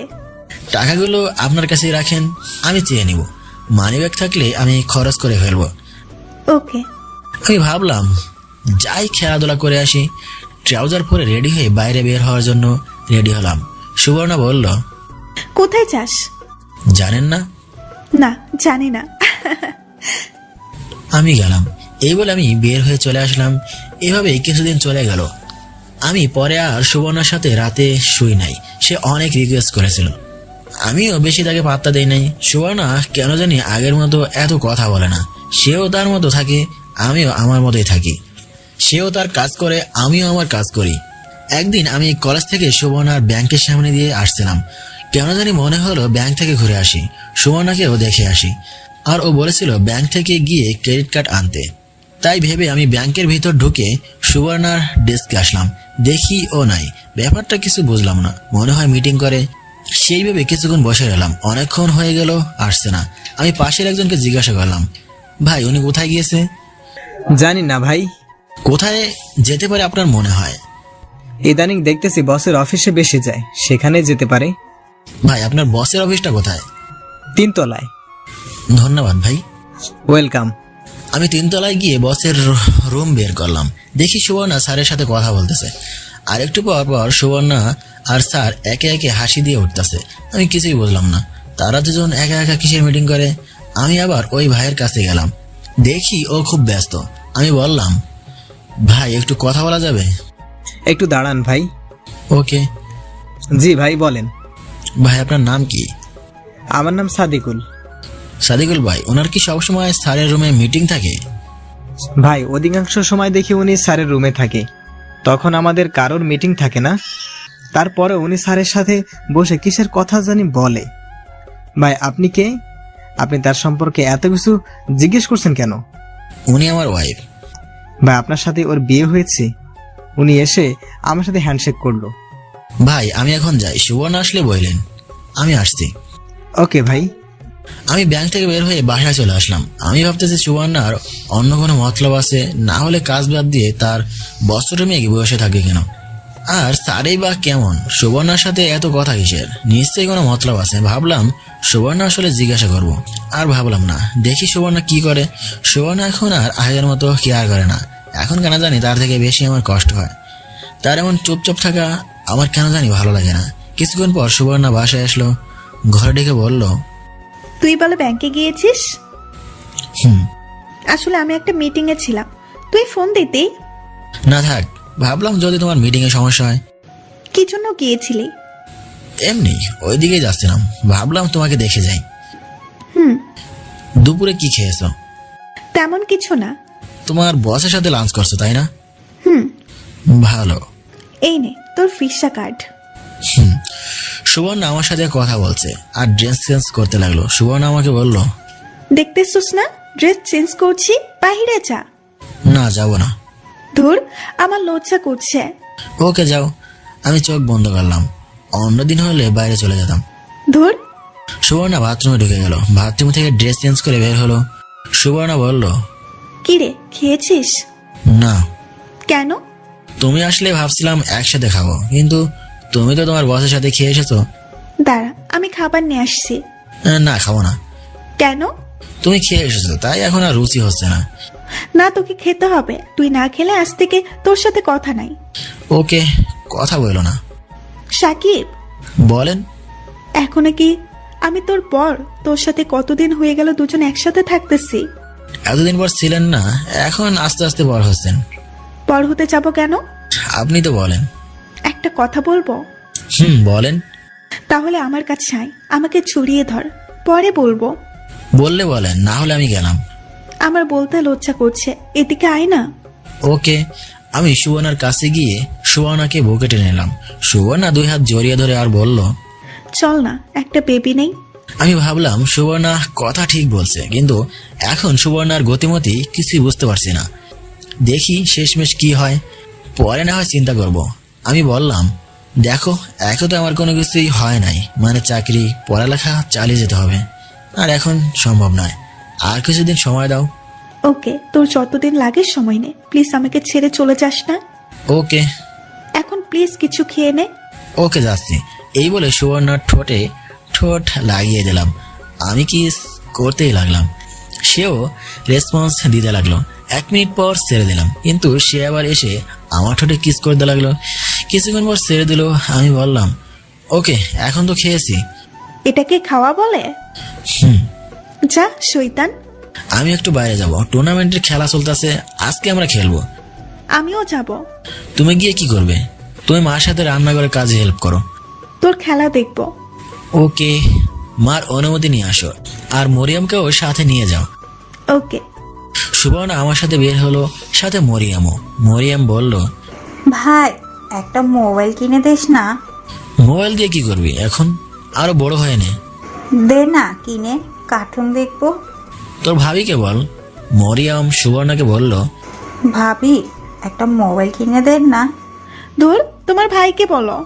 ভাইয়াকে তো বললাম, বললো আপনার কথা। তোমার ভাই অনুমতি দিলে আমি কিনে দিব। মরিয়ম আবার আমার কাছে এসে বলল, অনুমতি দিয়ে দেস না। ওকে দিলাম, তবে সারাদিন 2 ঘন্টা মোবাইল টিপতে পারবি, আর বাকি সময় তোর ভাবির কাছে মোবাইল দিয়ে রাখবি। 2 ঘন্টা না, 3 ঘন্টা দিবি। না, 2 ঘন্টা। মরিয়ম, তুমি এদিকে আসো। ভাই অনুমতি দিয়েছে, এখন কিনে দাও। আগামীকাল কিনে দিব। মরিয়ম খুশিতে নাচতে লাগলো। নাচছো কেন? এটা রাস্তা না। আমি মাঠে আসলাম, এসে দেখি সামি ও তার গার্লফ্রেন্ড নিয়ে আসলো। আমাদের দেখে সামি কাছে আসলো, বলল, ভাবি কেমন আছেন? ভালো। ভাবি কেমন আছেন? ভালো। সামি চল যাই মাঠে, তোমরা এখানে বসে খেলা দেখো। আমি আর সামি মাঠে আসতে আসতে জিজ্ঞাসা করলাম, কি রে আর কয়দিন? দোস্ত সর্বোচ্চ 2টা ম্যাচ। আর কয়টা ম্যাচ খেলতে হবে? আরো 4টা ম্যাচ খেলতে হবে, 2টা জিতলে সেমিফাইনাল। তোর কি মনে হয় আর কয়দিন টুর্নামেন্ট চলবে? আরো 1 মাস তো লাগবেই। ওরে বাবা, আমি ছোট থেকেই ফুটবল খেলা পছন্দ করতাম। কলেজে ফুটবল টুর্নামেন্ট হলে ওইখানে আমি ছিলাম। সামি খুব ভালো খেলে, আমি মিডফিল্ডার, সামি স্ট্রাইকে থাকে। খেলার মাঝখানে বিপক্ষ দলের একজন আমাকে পায়ে বাড়ি দেয়, আমি পড়ে যাই, মোটামুটি ভালোই ব্যথা পাই। খেলার শেষের দিক দিয়ে ওই বিপক্ষ দলের ছেলেটাকে সামি গিয়ে বাড়ি দেয়। এর 1 মিনিট পরেই খেলা শেষ, আমরা ম্যাচ জিতে 1-0। খেলা শেষ হলে দেখি সুবর্ণারা এখনো দাঁড়িয়ে আছে। আমি কাছে গেলে সুবর্ণা বলল, খেলার মাঝখানে দেখলাম তুই পড়ে গেছস, ব্যথা পাইছস? দেখি। আরে তেমন কিছু না, বাড়ি চলো। আমি হাঁটতে হাঁটতে বাড়ি আসলাম। এসে সুবর্ণা বলল, জানি সুবর্ণা দেখলে বকাঝকা করবে, সেজন্য দেখাতে চাচ্ছিলাম না। দেখি তোর পাটা। আরে কিছু হয় নাই। দেখাবি নাকি তোর মাকে গিয়ে বলবো? কিছু হয় নাই তো, কি বলবা? দেখাইলে সমস্যা কি? ওকে দেখো। আমি ট্রাউজার উপর তুলে দেখলাম অনেকখানি জায়গা কালো হয়ে গেছে। সুবর্ণা বলল, জানতাম এরকম কিছু একটা হয়েছে। দেখছস কালো হয়ে গেছে। তোর এত করে বলি খেলার দরকার নেই, এখনো কি ছোট আছস? হয়েছে, থাক, আর বলতে হবে না। সুবর্ণা বরফ এনে সেখানে দিল আর বলল, সামনে থেকে আর খেলার দরকার নেই। না, খেলবো। তুই কি আমার কথা শুনবি না? পরে আবার ব্যথা পাবি। চুপ করো না এখন। সুবর্ণা সুন্দর করে বরফ লাগিয়ে দিল। আমি গোসল করে পড়তে বসলাম। সুবর্ণা মায়ের সাথে গিয়ে রান্নার কাজে হেল্প করতে লাগলো। একটু পর হালকা নাস্তা নিয়ে গেল। কিছুক্ষণ পড়ালেখা করে ভাবলাম বাইরে থেকে একটা সিগারেট খেয়ে আসি। সুবর্ণা আসলে বললাম, আমি একটু বাইরে থেকে ঘুরে আসি। এখন কোথাও যাওয়ার দরকার নেই, বসে বসে পড়। না, যাব। কেন এখন বাইরে যাবি? আমি একটা সিগারেট খাইতে। ধুর, তুই কি জীবনে ভালো হবি না? না। এখন যদি যাস তাহলে তোর মার কাছে বলে দিব তুই সিগারেট খাস। এই বলে আমি বাইরে চলে আসলাম। আমি জানি সুবর্ণা বলবে না। আমি সিগারেট খেয়ে বাসায় আসলাম। আসার সময় মরিয়মের জন্য আর সুবর্ণার জন্য আইসক্রিম নিয়ে আসলাম। সুবর্ণা আইসক্রিম পেয়ে মহা খুশি আর বলল, তাহলে এই ছিল তোর মনে? হুম। ভাত খেয়ে যা। আসতেছি। আমি খেয়ে দিয়ে রুমে এসে গল্পের বই পড়তাছি। আমি নিচে শুই, বরাবরের মতোই আজকেও নিচেই শুইলাম। সুবর্ণা এসে দেখে আমি নিচে শুয়ে আছি। তখন সুবর্ণা বলল, কি রে, আজকেও নিচে শুবি? কেন, আজকে কি কোনো স্পেশাল দিন নাকি? না, উপরে শো। না। হয় তুই আমার সাথে উপরে শো, নয়তো আমি তোর সাথে নিচে শুইব। আমি এটাই চাইছিলাম, তোমার যা ইচ্ছা করো। সুবর্ণা আমার পাশে বালিশ দিল আর গিয়ে কাপড় চেঞ্জ করলো। সুবর্ণা এতক্ষণ সেলোয়ার কামিজ পরা ছিল, সেগুলো চেঞ্জ করে একটা লেহেঙ্গার হাতা কাটা গেঞ্জি পরলো। তাকে অনেক সুন্দর লাগছিল। সুবর্ণা আমার পাশে শুয়ে পড়লো আর পেছন থেকে জড়িয়ে ধরলো আর আমার ঘাড়ে মাথা রাখলো। সুবর্ণা বলল, সাকিব, এইদিকে ফির। কেন? আরে ফির না। ওকে। আমি সুবর্ণার দিকে ফিরলাম। সুবর্ণা আমার দিকে তাকিয়ে আছে। এভাবে তাকিয়ে আছো কেন? এমনি, তোকে দেখতে ইচ্ছে করছে। কি? দাঁড়াও, দেখাচ্ছি মজা। এই বলে আমি সুবর্ণাকে কোলে তুলে নিলাম। সুবর্ণাও আমার গলায় ধরলো। আমি তাকে বিছানায় নিয়ে ফেললাম। আমিও তার পাশে শুয়ে পড়লাম। সুবর্ণাও আমাকে জড়িয়ে ধরলো। আমিও আমার সুবর্ণাকে জড়িয়ে ধরলাম এবং তার কপালে চুমু খেলাম। ভাবলাম আসলেই সুবর্ণা আমাকে সত্যি মনে হয় খুব ভালোবাসে আর আমি তাকে খুবই ভালোবাসি। এতদিন কি হয়েছে জানি না, এখন থেকে নিয়ত করলাম তাকে সবসময় আগলে রাখবো। সে আমার জন্য অনেক কষ্ট সহ্য করেছে। এখন থেকে নিয়ত করলাম তাকে আর কোনো কষ্ট সহ্য করতে দিব না। তাকে আমি সত্যি অনেক ভালোবাসি। এসব কথা ভাবতে ভাবতে ঘুমিয়ে গেলাম। সুবর্ণা পড়ছে বিপদে। সুবর্ণার ব্যাংকের ম্যানেজারের কারণে অকারণে অধিকাংশ সময় সুবর্ণাকে অফিসে বসিয়ে রাখে। এটা সেটা আজাইরা কথাবার্তা বলে আর মাঝে মাঝে এমন যোগ বলে না এসে থাকতে পারে না সুবর্ণা। সুবর্ণা স্যারকে নাও বলতে পারে না। একদিন সুবর্ণার ম্যানেজার সুবর্ণাকে জিজ্ঞাসা করলো, তোমার ওই পিচ্ছি জামাই কি তোমাকে খুব ভালোবাসে?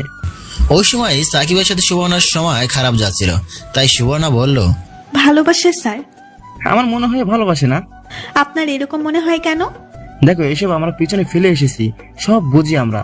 যদি তোমার তাকে ভালো না লাগে তাহলে তুমি তাকে ছেড়ে দাও।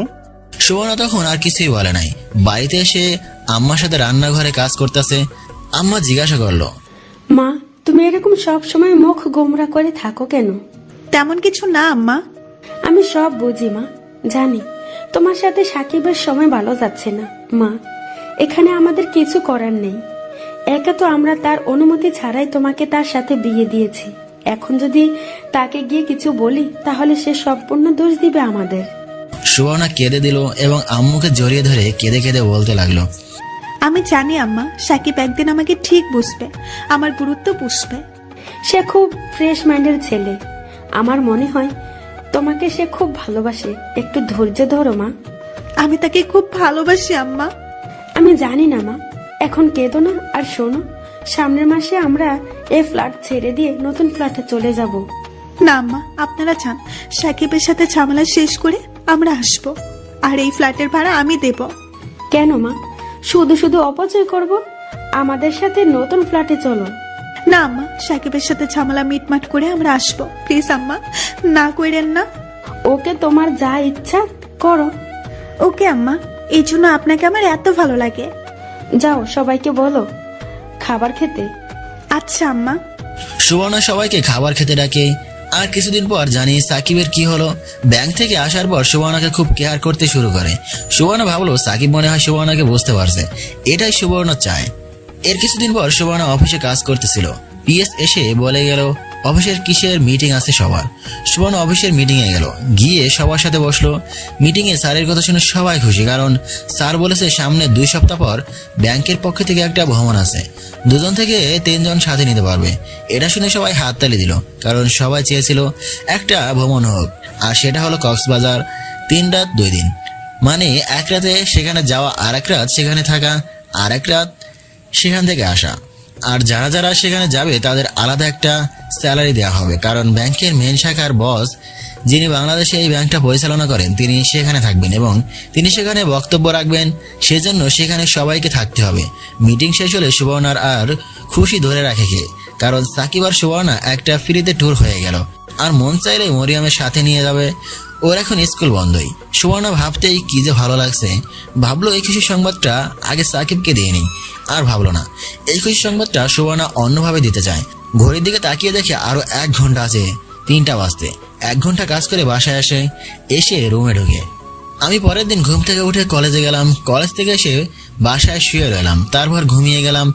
কতক্ষণ ঘুমালাম জানি না। ঘুম থেকে উঠে দেখি সন্ধ্যা ছুঁই। দেখি সুবর্ণা নামাজ পড়তাছে, মনে হয় মাগরিবের নামাজ। নামাজ শেষ করলে আমি বললাম আজান দিয়েছে।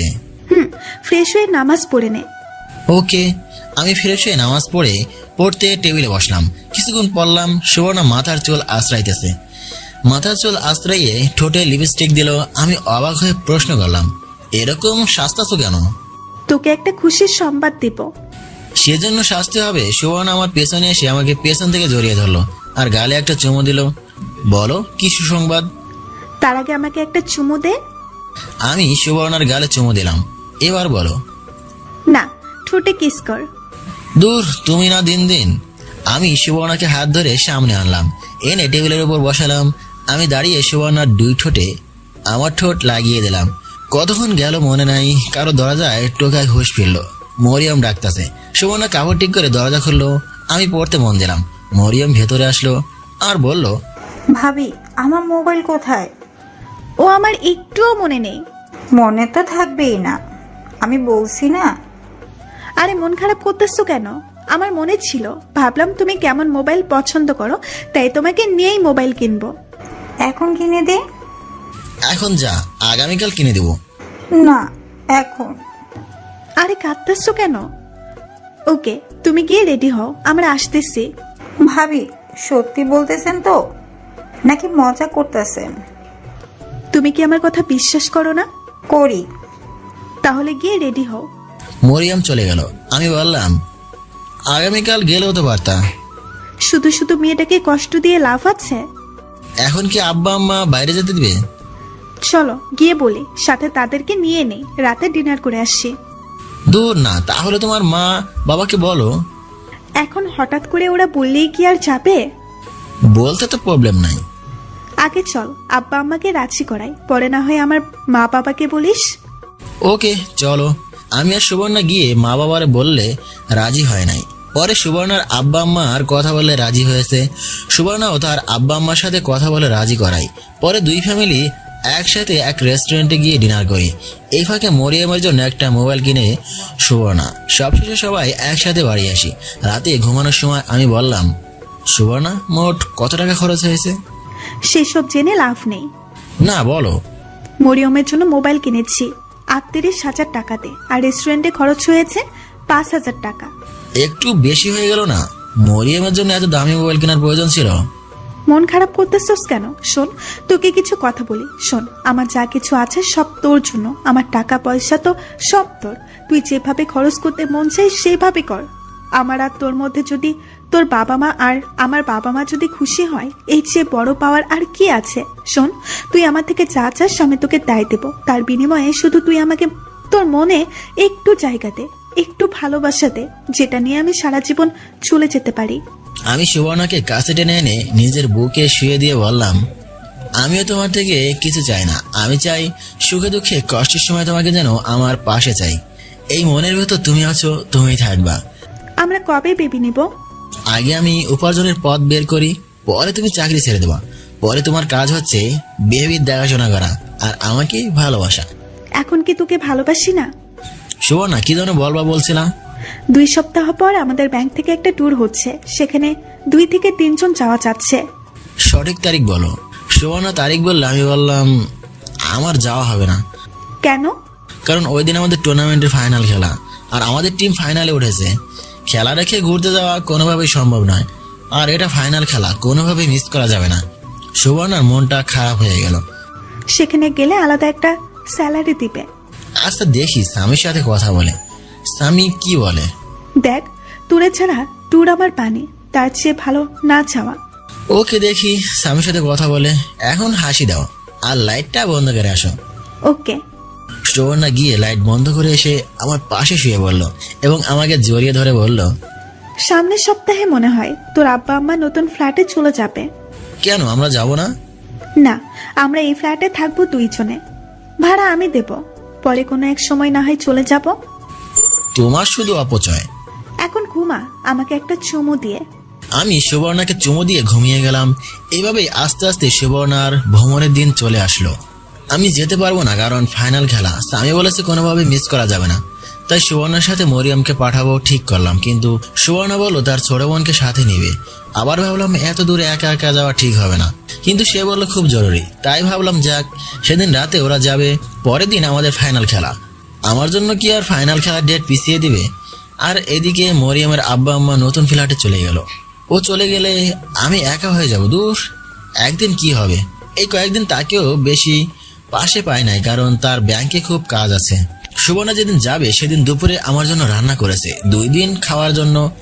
আমি না করছি, বলছি বাইরে থেকে খেয়ে নেব। ও বলে শুধু শুধু বাইরে খেয়ে পেটের 12টা বাজাতে চাস। যাই হোক, আমি রান্নাঘরে গেলাম, গিয়ে বললাম, কেন শুধু শুধু রান্না করছো? আর তোমার সুন্দরী মুখটা লাল হয়ে যাচ্ছে।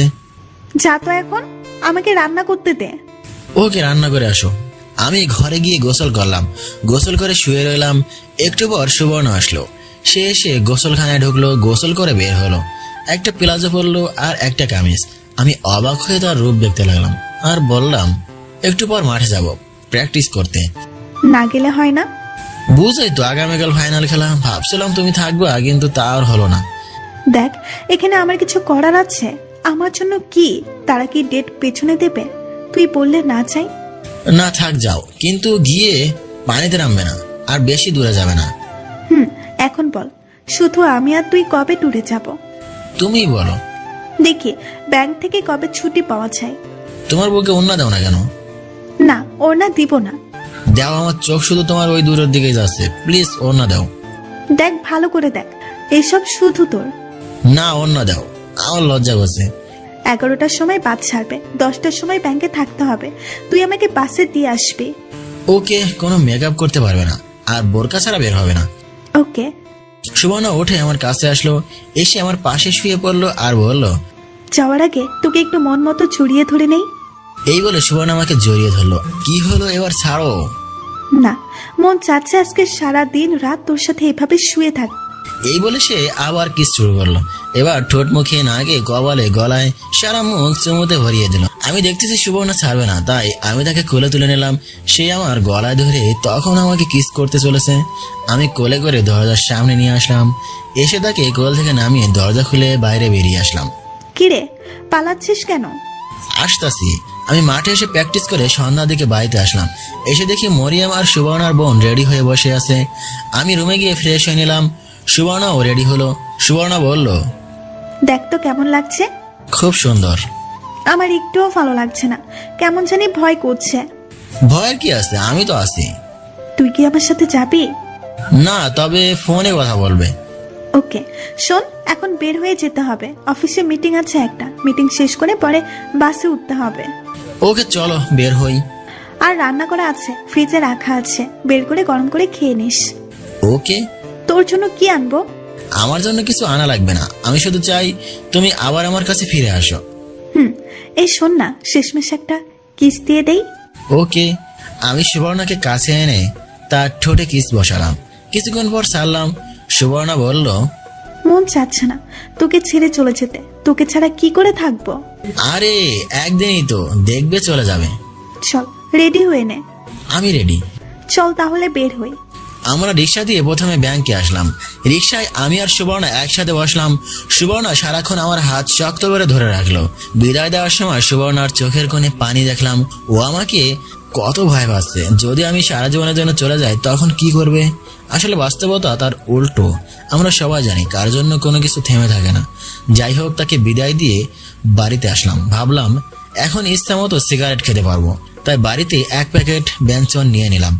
বাড়িতে এসে মনের ইচ্ছা মতো সিগারেট টানতে লাগলাম। এমন সময় সুবর্ণা ভিডিও কল দিল। আমি ফোন ধরলাম আর সুবর্ণা বলল, কি রে, খেয়েছিস? না।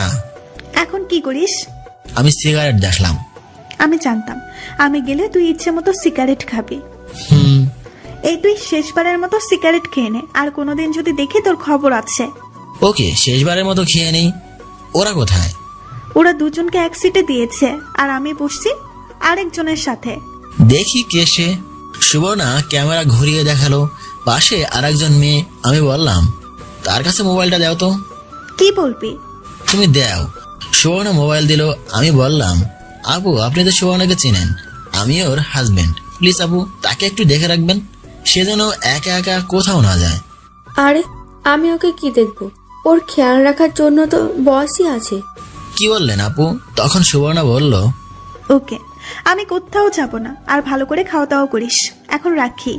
আরে আমার কথা শোনো। এই বলে সুবর্ণা ফোন কেটে দিল। আমি ওই মেয়েটার কথা স্পষ্ট শুনতে পেয়েছি। আমি ভাবছিলাম সুবর্ণা আগের মতো কি এখনো বসের সাথে কথা বলে। আগে ভাবছিলাম আমি তাকে ইগনোর করাতে সে বসের সাথে টাইম পাস করছে, কিন্তু তারপর থেকে তো আমি তাকে আর ইগনোর করিনি। সুবর্ণা কি ইচ্ছে করে বসের সাথে আলাপ করে? আমার যেদিন ফাইনাল খেলা সেদিন তাদের ট্যুর দিল যাতে আমি না যেতে পারি আর তারা মনের মতো আনন্দ করতে পারে, কিন্তু সুবর্ণার আচার আচরণে তো সেরকম কিছু বোঝার উপায় নেই। তাহলে কি সুবর্ণা আমাকে ধোঁকা দিল? আমি বিশ্বাস করতে পারছি না। ভাবলাম এখন তাকে এসব বলে রাগারাগি করে লাভ নেই, পরে ওইখানে গিয়ে কোনো অঘটন ঘটাতে পারে। তার চেয়ে ভালো সে বাড়িতে আসুক, তারপর তাকে ঠান্ডা মাথায় জিজ্ঞাসা করব। আমি আরেকটা সিগারেট খেলে মাথাটা একটু টেনশন মুক্ত হলো। পরে ঘুমিয়ে গেলাম। পরের দিন সকালে সুবর্ণার সাথে একটু কথা বললাম। বিকালের দিকে ফাইনাল খেলা, সেখানে আমাদের পারফরমেন্স অনেক ভালো হলো, যার কারণে আমরা ম্যাচটা জিতে যাই 2-1 গোলে। সন্ধ্যার পরে শুয়ে মোবাইল টিপতেছিলাম। আমাদের জেতার কয়েকটি ছবি সুবর্ণার হোয়াটসঅ্যাপে দিলাম। সুবর্ণাকে বুঝতে দিলাম না আমার মনের কথা। ভাবলাম ফেসবুকে কয়েকটি ছবি আপলোড দেই। ফেসবুকে ঢুকে টাইমলাইন চেক করছিলাম। একটা পোস্টের উপর আমার চোখ আটকে যায়। দেখি সুবর্ণা আর তার বস একসাথে ছবি তুলে ফেসবুকে পোস্ট করেছে।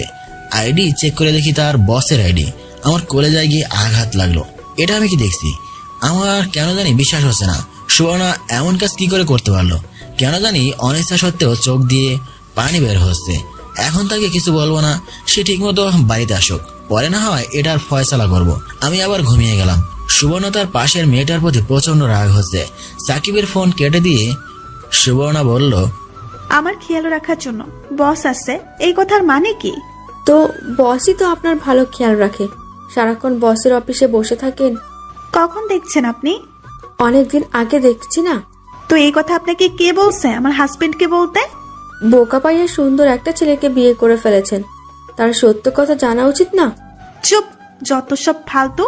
কেন যে বস এদেরকে ব্যাংকে চাকরি দেয়, খালি মানুষের সংসারে ঝামেলা করার জন্য বসে থাকে। এখন তো ফালতু বলবেনই, কারণ সত্যি কথা বলছি না। আর একটা কথাও বলবেন না। সুবর্ণাদের কক্সবাজার আসতে সকাল হয়েছে। সবাই হোস্টেল বুকিং করা রুমে চলে গেল। একটু পর মরিয়ম তারা বলল বিচে যাবে। সুবর্ণা তাদের নিয়ে বিচে আসলো। বিচে তারা এসে অনেক খুশি। সুবর্ণা তাদের বলে দিল পানিতে না নামতে। একটু পর খেয়াল করলো তাদের অফিসের অনেকেই বিচে আসলো। অনেকেরই তাদের ওয়াইফ নিয়ে, আবার একটা ছেলে মেয়ে নিয়ে। কে জানি সুবর্ণাকে বলে ডাক দিল। সুবর্ণা চেয়ে দেখে তার বস বলল, তোমার জামাই কোথায়? সে আসেনি। এমন একটা ট্যুরে তোমাকে সে একা আসতে দিল? স্যারও একটা টুর্নামেন্টের ফাইনাল খেলা আছে, সেজন্য আসেনি। সে তোমার হাজবেন্ড হয়, তার কাছে খেলা বড় নাকি তুমি বড়? তার আসা উচিত ছিল। আমার মনে হয় সে তোমাকে ভালোবাসে না। দেখো, সে এখনো ছোট, সে এখনো তোমার গুরুত্ব বোঝে না। প্রয়োজন ফুরিয়ে গেলে তোমাকে ছুঁড়ে ফেলে দিবে। না স্যার, ও এমন না। চলো এদিকটায় যাই। চলো একটা ছবি তুলি। বস বলাতে সুবর্ণা না করতে পারলো না। বস ছবি তুললো তার মোবাইল দিয়ে। আমি তোমাকে কিছু কথা বলতে চাই। জি স্যার, বলেন। দেখো, তোমার ওই ছোট হাজবেন্ডটা তোমাকে না ভালোবাসবে না তোমার কেয়ার করবে। প্রয়োজন শেষে অন্য কোনো মেয়ে দেখে চলে যাবে। তার চেয়ে ভালো সময় থাকতে সাবধান হও। স্যার, বুঝলাম না। মানে যদি তুমি তোমার হাজবেন্ডকে ভালো না লাগে তাহলে আমি আছি, তুমি আমার কাছে আসতে পারো। বসের মুখ থেকে এমন কথা বের হবে সুবর্ণা কল্পনাও করেনি তখন। আর সাকিবকে ছাড়া সুবর্ণা কিছুই কল্পনা করতে পারে না। সাকিবই সুবর্ণার সব। সুবর্ণা চুপচাপ দেখে বস বলল, তোমাকে আমি চাপ দিচ্ছি না, আজকে ভালোভাবে চিন্তা করে আমাকে জানাও। ওকে, আমি যাই। এই বলে বস চলে গেল। সারাদিন এদিক সেদিক ঘুরে চলে গেল। পরের দিন আবার বসের সাথে হোটেলে দেখে বস বলল, তো সুবর্ণা, কি চিন্তা ভাবনা করলা? সুবর্ণা কোনো দ্বিধায় ছাড়াই বলতে লাগলো, না স্যার, আমি তাকে ছাড়তে পারবো না। তাকে ছাড়া আমি কিছুই কল্পনা করতে পারি না। সাকিবের জন্য আমি সব ছেড়ে দিয়ে দেব। সে যদি আমাকে ব্যবহার করে ফেলে দেয় তাহলে সেটা ভেবে নেব আমার কপাল ভালো না। বাঁচলে তার জন্য বাঁচবো, মরলে তার জন্যই মরবো। সাকিবকে আমি ভালোবাসি স্যার, তাকে ছাড়া আমি থাকতে পারবো না। Sorry sir. ভেবেচিন্তে বলছে তো? জি স্যার, আমি তার স্ত্রী আর আমি তাকে খুবই ভালোবাসি। এখন না বুঝলে সে কয়েকদিন পর সে ঠিকই বুঝবে। তোমার এই একটাই দোষ, তুমি মানুষকে অন্ধের মতো বিশ্বাস করো। নীলাকে বিশ্বাস করেছিলে না, সে তোমাকে কি দিয়েছে? ওটা তোমার জীবন থেকে 5টি বছর কেড়ে নিয়েছে। বুঝবা, একদিন ঠিকই বুঝবা। না স্যার, সবাই তো আর নিলয়ের মতো না। আর আমি সবাইকে অন্ধের মতো বিশ্বাস করি। এই অন্ধকেই সে একদিন পথ দেখাবে। তুমি চাইলে আরো কয়েকদিন সময় নিতে পারো। না স্যার, আমার আর সময় লাগবে না। এটাই আমার ফাইনাল সিদ্ধান্ত। আশা করি এই বিষয়ে আমাকে আর বিরক্ত করবেন না। আর শিওর? জি স্যার। ওকে। এই বলে বস চলে গেল। সুবর্ণা ভাবলো, এই বস নিজের বউয়ের খেয়াল রাখতে পারে না, নিজের বউ ডিভোর্স দিয়ে চলে যায়, এখন আসছে আমার খেয়াল রাখতে। যত সব ফালতু। রাতে তাদের বাস ধরে। বাসায় আসতে আসতে অনেক রাত হলো। এসে দরজায় টোকা দিল। সাকিব দরজা খুলে দিল। সাকিব কিছু না বলে আবার ঘুমিয়ে গেল। সুবর্ণাও ফ্রেশ হয়ে সাকিবের পাশে শুয়ে পড়ল। সকালে ঘুম থেকে উঠে দেখি সুবর্ণা আমাকে জড়িয়ে ধরে দিব্যি ঘুমাচ্ছে। আমি তার মুখের দিকে তাকালাম, ভাবলাম নিষ্পাপ মুখ, মিথ্যা বলতে পারে না। ভাবলাম এখন ঘুমাক, পরে জিজ্ঞাসা করব। আমি গিয়ে ফ্রেশ হয়ে নাস্তা রেডি করলাম। পরে সুবর্ণাকে ডাক দিলাম নাস্তা করতে।